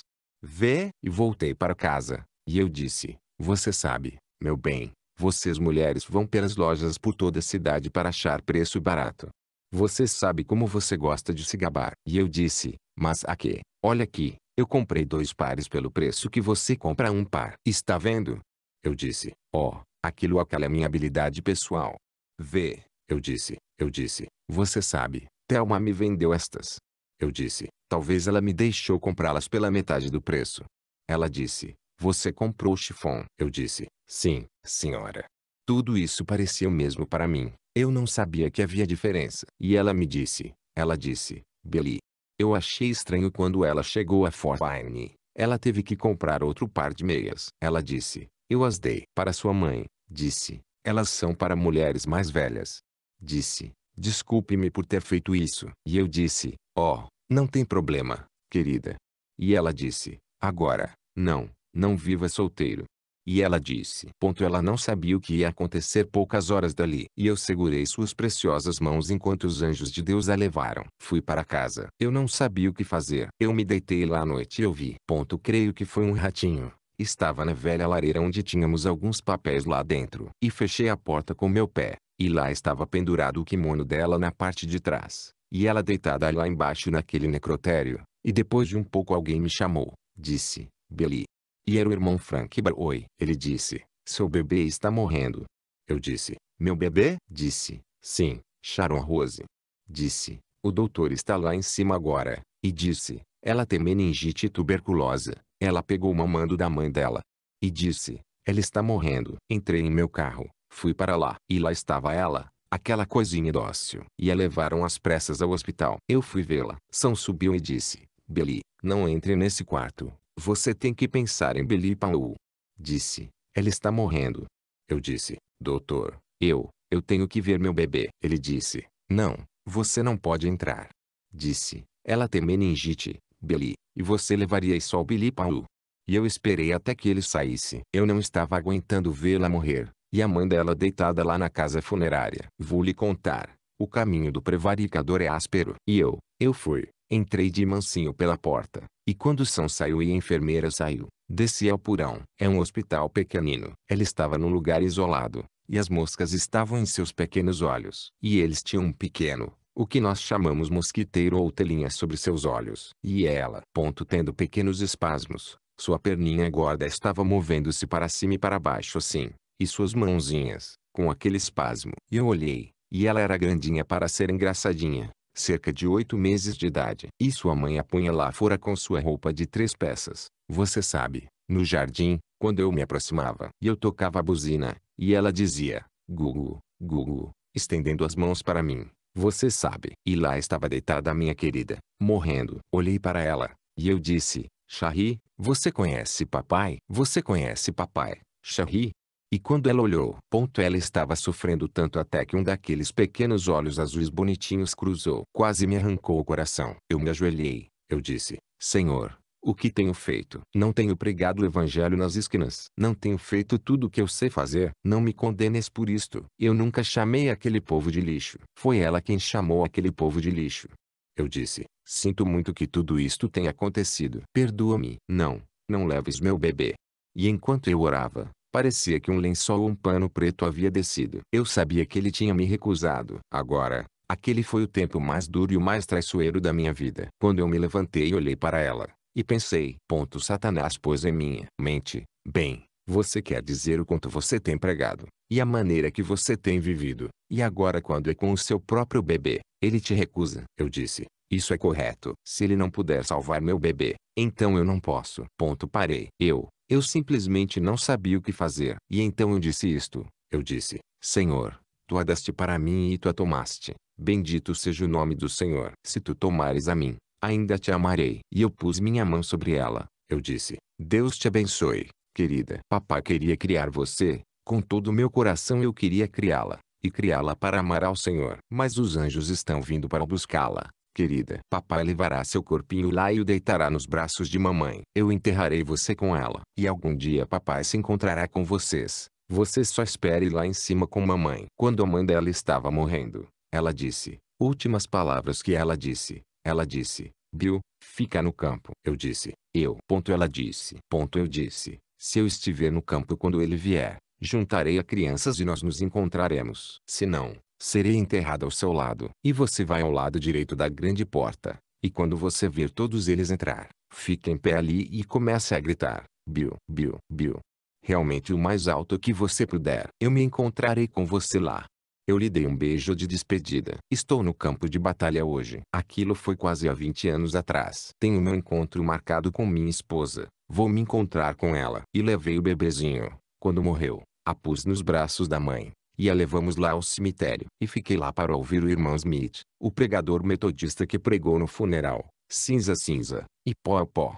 E pensei, coração ao coração, lá ela se foi. Não muito tempo depois daquilo, levei Billy Paul lá uma manhã. Ele era apenas um menino pequenininho. Ele era. Essa é a razão porque ele se apega a mim e eu me apego a ele. Eu tive que ser ambos, papai e mamãe, os dois. Para ele, eu carregava sua pequena mamadeira. Não tínhamos meios para ter fogo de noite para manter seu leite aquecido, e eu a colocava debaixo de minhas costas assim e a mantinha aquecida pelo calor de meu corpo. Nós temos nos apegado como companheiros, e num destes dias quando eu sair do campo, quero entregar-lhe a palavra e dizer, vai, Billy, fique com ela. Algumas pessoas se perguntam por que eu fico com ele todo o tempo. Não posso ficar sem ele. Ele está até casado, mas ainda eu me lembro que ela disse, fique com ele. E temos nos apegado como companheiros. Eu me lembro de andar pela cidade, e a mamadeira debaixo de meu braço. Ele começava a chorar. Uma noite ele estava andando no quintal de trás onde simplesmente, quando ela estava para dar à luz a ele, ela estava sufocando, e eu, apenas uma garota, você sabe, e eu andava de um lado para outro do velho carvalho atrás no quintal. E ele estava chorando querendo a mamãe dele, e eu não tinha nenhuma mamãe para quem levá-lo. E eu carregava, eu dizia, querido. Eu disse, ele disse, papai, onde está minha mamãe? O Senhor pôs ela naquela terra. Eu disse, não, querido. Ela está bem, ela está lá no céu. E ele disse algo ali, quase me matou uma tarde. Ele estava chorando, era tarde, ao entardecer, e eu estava carregando ele nas costas desse jeito, carregando ele no ombro e dando palmadinhas nele deste jeito. E ele disse, papai, por favor, vá buscar mamãe e traga ela aqui. E eu disse, meu bem, não posso buscar mamãe. Jesus. Disse, Bem, diga para Jesus mandar minha mamãe. Eu quero ela. Eu disse, bem, querido, eu e você vamos vê-la algum dia. E ele parou, disse, papai. E eu disse, sim. Disse, eu vi mamãe lá em cima naquela nuvem. Que coisa, quase me matou. Pensei, que coisa. Vi mamãe lá em cima naquela nuvem. Eu simplesmente quase desmaiei. Abracei o garotinho ao meu peito desse jeito. E simplesmente coloquei minha cabeça para baixo e entrei. Os dias passaram. Eu não pude me esquecer disso. Tentei trabalhar. Não podia voltar para casa. Não era mais um lar. E eu queria ficar. Nós não tínhamos nada senão apenas aqueles velhos móveis arrebentados. Mas era algo que ele e eu gostávamos juntos. Era um lar. E eu me lembro que um dia eu estava tentando trabalhar no serviço público. Eu tinha subido para arrumar velha linha secundária. Estava pendurada. Era muito cedo, de manhã. E eu subi naquela cruzeta. E eu não podia entregar aquele bebê. Eu podia ver minha esposa partindo. Mas aquele bebê partindo, simplesmente uma coisinha tão pequena. Ponto. E eu estava lá. E estava cantando. Numa colina lá longe, estava uma velha rua de cruz. E as linhas primárias corriam para baixo para o transformador e saíam você sabe, para as secundárias. E eu estava pendurado lá em cima nela. E aconteceu que eu olhei, e o sol estava saindo atrás de mim. E lá, minhas mãos estiradas, e o sinal daquela cruz ao lado da colina. Pensei, sim, foram meus pecados que o puseram lá. Eu disse, Sharon, meu bem, papai quer tanto ver você, meu bem. Como eu gostaria de segurar você em meus braços de novo, você queridinha. Eu fiquei fora de mim mesmo. Havia semanas. Tirei minha luva de borracha. Havia 2300 volts correndo bem ao meu lado. Tirei minha luva de borracha. Eu disse, Deus, odeio fazer isto. Sou um covarde. Mas, Shari, papai vai ver você e mamãe apenas em poucos minutos. Comecei a tirar minha luva, para pôr minha mão nesses 2300. Isto quebraria. Ora, não ficaria nem mesmo sangue em você. E assim eu comecei a tirar aquela luva. E algo aconteceu. Quando voltei a mim, eu estava sentado no chão com minhas mãos para cima deste jeito, no meu rosto, chorando. Foi a misericórdia de Deus. Ou eu não estaria tendo um culto de curas aqui. Tenho certeza disso. Foi ele protegendo seu dom, não a mim. 266 Comecei a ir em direção à casa. Parei, guardei minhas ferramentas. E voltei. Eu disse, eu vou para casa. Comecei a rodear a casa. E apanhei a correspondência em casa. Estava meio frio, e entrei. Nós tínhamos um cômodo pequeno. Eu dormia numa caminha lá. E a geada começava a chegar, e aquele fogão velho. Peguei a correspondência e dei uma olhada na correspondência. E a primeira coisa nela foi a pequena poupança de Natal dela. 80 centavos. Senhorita Sharon Rose Branho. Lá estava, tudo de volta outra vez. Eu era guarda florestal. Estendi a mão e tirei meu revólver, a pistola, do coldre. Eu disse, Senhor, eu não posso aguentar mais isto. Eu estou morrendo. Eu estou tão atormentado. Puxei o cão de pistola para trás, pus na minha cabeça, ajoelhado lá naquela caminha, naquele quarto escuro. Eu disse, Pai nosso, que estás nos céus, santificado seja o teu nome. Venha o teu reino, seja feita a tua vontade. E enquanto tentava, e apertava aquele gatilho o mais que podia, eu dizia, assim na terra como no céu. O pão nosso de cada dia nos dá hoje. E não disparava. E pensei, ó Deus, tu simplesmente estás me rasgando em pedaços. O que fiz? Tu nem sequer me deixas morrer. E joguei a pistola no chão, e ela disparou e atirou no quarto. E eu disse, Deus, porque eu não posso morrer e sair disto. Simplesmente não posso continuar mais. Tu tens que fazer algo para mim. E eu caí e comecei a chorar lá em minha pequena, velha cama suja. E devo ter dormido. Não sei se eu estava dormindo ou o que aconteceu. Sempre ansiei por estar no oeste. Eu sempre quis um daqueles chapéus. Meu pai domava cavalos em seus dias de jovem, e eu sempre quis um daqueles chapéus. E o irmão Demos Chacarian me comprou ontem, o primeiro que tenho. Já tive, assim, um daquele tipo de chapéu de oeste. E pensei que estava descendo pela pradaria, cantando aquela canção. Há uma roda na carroça que está quebrada, sinal na fazenda, vende-se. E enquanto eu seguia, notei uma velha carroça coberta, como um carroção da pradaria coberto com toldo, e a roda estava quebrada. Claro, isso representava minha família destruída. E à medida que eu me aproximei, olhei, e lá estava em pé uma jovem muito bonita, mais ou menos de 20 anos de idade, cabelos bem loiros e longos, olhos azuis, vestida de branco. Olhei para ela, eu disse, como vai você? Continuei. Ela disse, Oi, papai. E virei para trás. Eu disse, papai. Ora, eu disse, como, senhorita, você pode. Eu posso ser seu pai quando você tem a minha idade. Ela disse, papai, o senhor simplesmente não sabe onde está. E eu disse, o que você quer dizer? Ela disse, este é o céu. Disse, na terra eu era sua pequena Sharon. Bem, eu disse, querida, você era apenas um nenezinho. Disse, papai, nenezinhos não são nenezinhos aqui, são imortais. Eles nunca ficam velhos ou nunca crescem. E eu disse, bem, Sharon, querida, você é uma moça bonita. Ela disse, mamãe está esperando o senhor. E eu disse, onde? Ela disse, em cima, em sua casa nova. E eu disse, casa nova? Os Brahmins são vagabundos, eles não têm casas, eles simplesmente. E eu disse, bem, eu nunca tive uma casa, querida. Ela disse, mas o senhor tem uma aqui em cima, papai. Não quero ser criança, mas é simplesmente tão real para mim. O irmão Brian chora editor. Quando começo a pensar nisto, tudo volta de novo. Disse, o senhor tem uma aqui, papai. Eu sei que tem uma lá, algum dia irei a ela. Ela disse, onde está Billy Paul, meu irmão? E eu disse, bem, deixei ele na casa da senhora Broe, há poucos minutos. Disse, mamãe quer ver o senhor. E me virei e olhei, e havia palácios muito grandes, e a glória de Deus subindo em volta deles. E eu ouvi um coro angelical cantando, meu lar, doce lar. Comecei a subir uma escadaria longa, correndo realmente o mais rápido que podia. E quando cheguei à porta, lá estava ela em pé, vestida de branco, aqueles cabelos pretos e longos caídos nas costas dela. Ela levantou os braços, como ela sempre fazia quando eu voltava para casa cansado do trabalho ou algo. Peguei-a pelas mãos, e eu disse, meu bem, eu vi Sharon lá embaixo. Eu disse, ela se tornou uma moça bonita, não é? Ela disse, sim, Bill. Ela disse, Bill. Ela pôs os braços em volta de mim, e ela disse, apenas em volta de meus ombros. Ela começou a me afagar. Ela disse, pare de se preocupar comigo e com Sharon. Eu disse, querida, não posso evitar. 282 Ela disse, agora, Sharon e eu estamos melhor do que você. E disse, não te preocupes mais conosco. Você me promete?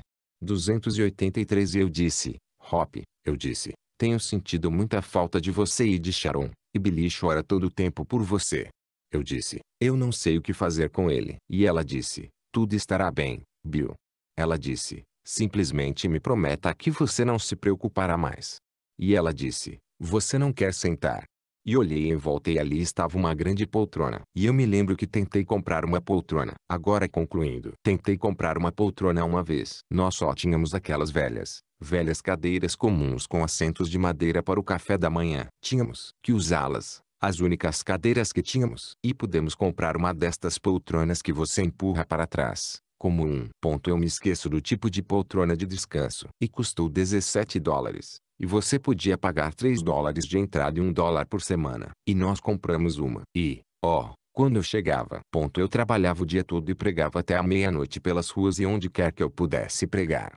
E um dia atrasei meus pagamentos. Não podíamos fazê-lo. E dia após dia passou. E finalmente um dia eles vieram e pegaram minha poltrona e a levaram embora. Aquela noite, nunca me esquecerei. Ela tinha uma torta de cerejas assada para mim. Coitadinha. Ela sabia que aquilo me deixaria desapontado. E depois da janta eu disse, por que você está tão boazinha hoje, meu bem? E ela disse, olhe, eu pedi para os meninos da vizinhança para pegar minhocas para você pescar. Você não acha que devemos descer ao rio e pescar um pouco? E eu disse, sim. Mas, e ela começou a chorar. Eu sabia que havia algo errado. Eu tinha uma ideia porque eles já tinham mandado um aviso para mim que eles vinham buscá-la. E nós não podíamos fazer aquele pagamento de $1 por semana. Nós não podíamos. Apenas não tínhamos meios para fazê-lo. Ela me abraçou. E eu fui à porta e minha poltrona não estava lá. Ela me disse lá em cima. Ela disse, você se lembra daquela poltrona, Bill? E eu disse, sim, meu bem, eu me lembro. Disse, é nisso que você estava pensando, não é? Sim. Disse, bem, eles não vão levar esta já está paga. Ela disse, sente-se só um minuto, quero falar com você. E eu disse, meu bem, eu não entendo isto. E ela disse, prometa-me, Billy, prometa-me que você não se preocupará mais. Você vai voltar agora. E disse, prometa-me que você não se preocupará. E eu disse, não posso fazer isso, Hop. E justamente naquela hora eu voltei a mim. Estava escuro no quarto. Olhei em volta, e senti o braço dele em volta de mim. Eu disse: Hop, você está aqui no quarto. Ela começou a me acariciar. Ela disse: você vai fazer essa promessa para mim, Bill? Prometa-me que você não vai casar. Se preocupar mais. Eu disse: eu lhe prometo. E então quando ela me acariciou 2 ou 3 vezes, e ela desapareceu. Eu me levantei rapidamente e acendi a luz. Olhei por toda a parte. Ela tinha desaparecido. Mas ela só desapareceu do quarto. Ela não está morta. Ela está vivendo ainda. Ela era uma cristã. Billy e eu fomos à sepultura há pouco tempo, levando uma pequena flor para a mãe e irmã dele, simplesmente numa manhã de Páscoa. E nós paramos. O menininho começou a chorar. Ele disse: papai, minha mamãe está lá embaixo. Eu disse: não, querido, não. Ela não está lá embaixo. Sua irmã não está lá embaixo. Temos uma sepultura fechada aqui, mas longe, no outro lado do mar, há uma sepultura aberta onde Jesus ressuscitou. E algum dia ele virá. Ele trará sua irmã e a mamãe com ele. Eu estou no campo de batalha hoje, amigos. Eu simplesmente não posso dizer mais nada. O irmão Brian chora. Editor. Deus lhes abençoe. Vamos inclinar nossas cabeças um minuto. Ó Senhor. Muitas vezes, Senhor, tenho certeza que as pessoas não entendem quando pensam que estas coisas vêm facilmente. Mas há um grande dia que virá quando Jesus virá e todas estas mágoas serão enxugadas. Eu oro, Pai Celestial, que Tu nos ajudes a estarmos preparados. E aquela última promessa, quando a beijei na face naquela manhã, que eu me encontraria com ela naquele dia. Creio que ela estará em pé naquele posto, gritando meu nome. Tenho vivido fiel àquela promessa desde aquele tempo, Senhor, em volta do mundo, em todos os tipos de lugares, tentando trazer o evangelho. Ficando velho agora, e cansado, estou desgastado. Um dia destes vou fechar esta Bíblia pela última vez. E, Deus, mantenha-me fiel à promessa. Mantenha tua graça em volta de mim, Senhor. Permita que eu não olhe para as coisas desta vida, mas viva para as coisas que estão além. Ajuda-me a ser honesto. Eu não peço um mar de rosas. Não, Senhor. Quando meu Cristo morreu lá debaixo de sofrimento, e todo o resto deles morreu assim. Não peço nada fácil. Simplesmente me deixe ser honesto, Senhor, fiel. Deixa o povo me amar para que eu possa guiá-lo a Ti. E algum dia quando tudo estiver acabado e nós nos reunirmos debaixo dos pinheiros, quero pegá-la pela mão e levá-la, para mostrar ao povo do Templo Angelus e a todos os outros. Será um tempo maravilhoso então. Eu oro que Tuas misericórdias descansem sobre cada um de nós aqui. E aqueles que estão aqui, Senhor, talvez nem sequer Te conheçam. E talvez eles tenham um pequeno ente querido além no outro lado do mar. Se eles nunca cumpriram a promessa deles, que façam agora, Senhor. Enquanto nós temos nossas cabeças inclinadas, será que neste grande, enorme auditório nesta tarde, quantos de vocês diriam: Irmão Brian, eu quero me encontrar com meus amados, também. Eu tenho uns entes queridos bem lá no outro lado do rio. Talvez você fez uma promessa, que você se encontraria com eles. Talvez quando você se despediu da mamãe lá na sepultura aquele dia. Talvez quando você se despediu da irmãzinha, ou do papai, ou de algum deles na sepultura, prometeu que você se encontraria com eles. E você não se preparou ainda. Você não acha que agora é uma boa hora para fazer isso? Perdoe-me por chorar. Mas, que coisa, vocês não compreendem, amigos. Vocês não sabem que sacrifício. Isso é uma pequena parte na história da minha vida. Quantos de vocês gostariam de se levantar agora e vir até aqui para a oração, dizendo: quero me encontrar com meus entes queridos? Levante-se da audiência e desça até aqui. Você quer fazê-lo? Se alguém não fez essa preparação ainda, Deus lhe abençoe, Senhor. Vejo um velho de cor vindo, outros vindo. Mova-se. Você na galeria lá em cima, simplesmente mova-se diretamente ao corredor. Ou levante-se. Você que quer ser lembrado numa palavra de oração agora mesmo. Assim mesmo. Levante-se mesmo. Isso é bom. Levante-se. Em toda parte. Você que diria: tem um pai lá longe. Tem uma mãe ou um amado lá do outro lado. Quero ir vê-los. Quero me encontrar com eles em paz. Você quer se levantar? Simplesmente se coloque de pé. Em qualquer parte da audiência. Coloque-se de pé. Diga: quero aceitar. Deus lhe abençoe, senhora. Deus lhe abençoe você lá atrás. E abençoe você lá em cima. O Senhor abençoe você aqui, Senhor. E assim mesmo. Em cima, na galeria. O Senhor abençoe você. Por toda parte, em toda parte. Levante-se agora para ter uma palavra de oração, enquanto o Espírito Santo está aqui movendo-se sobre nossos corações.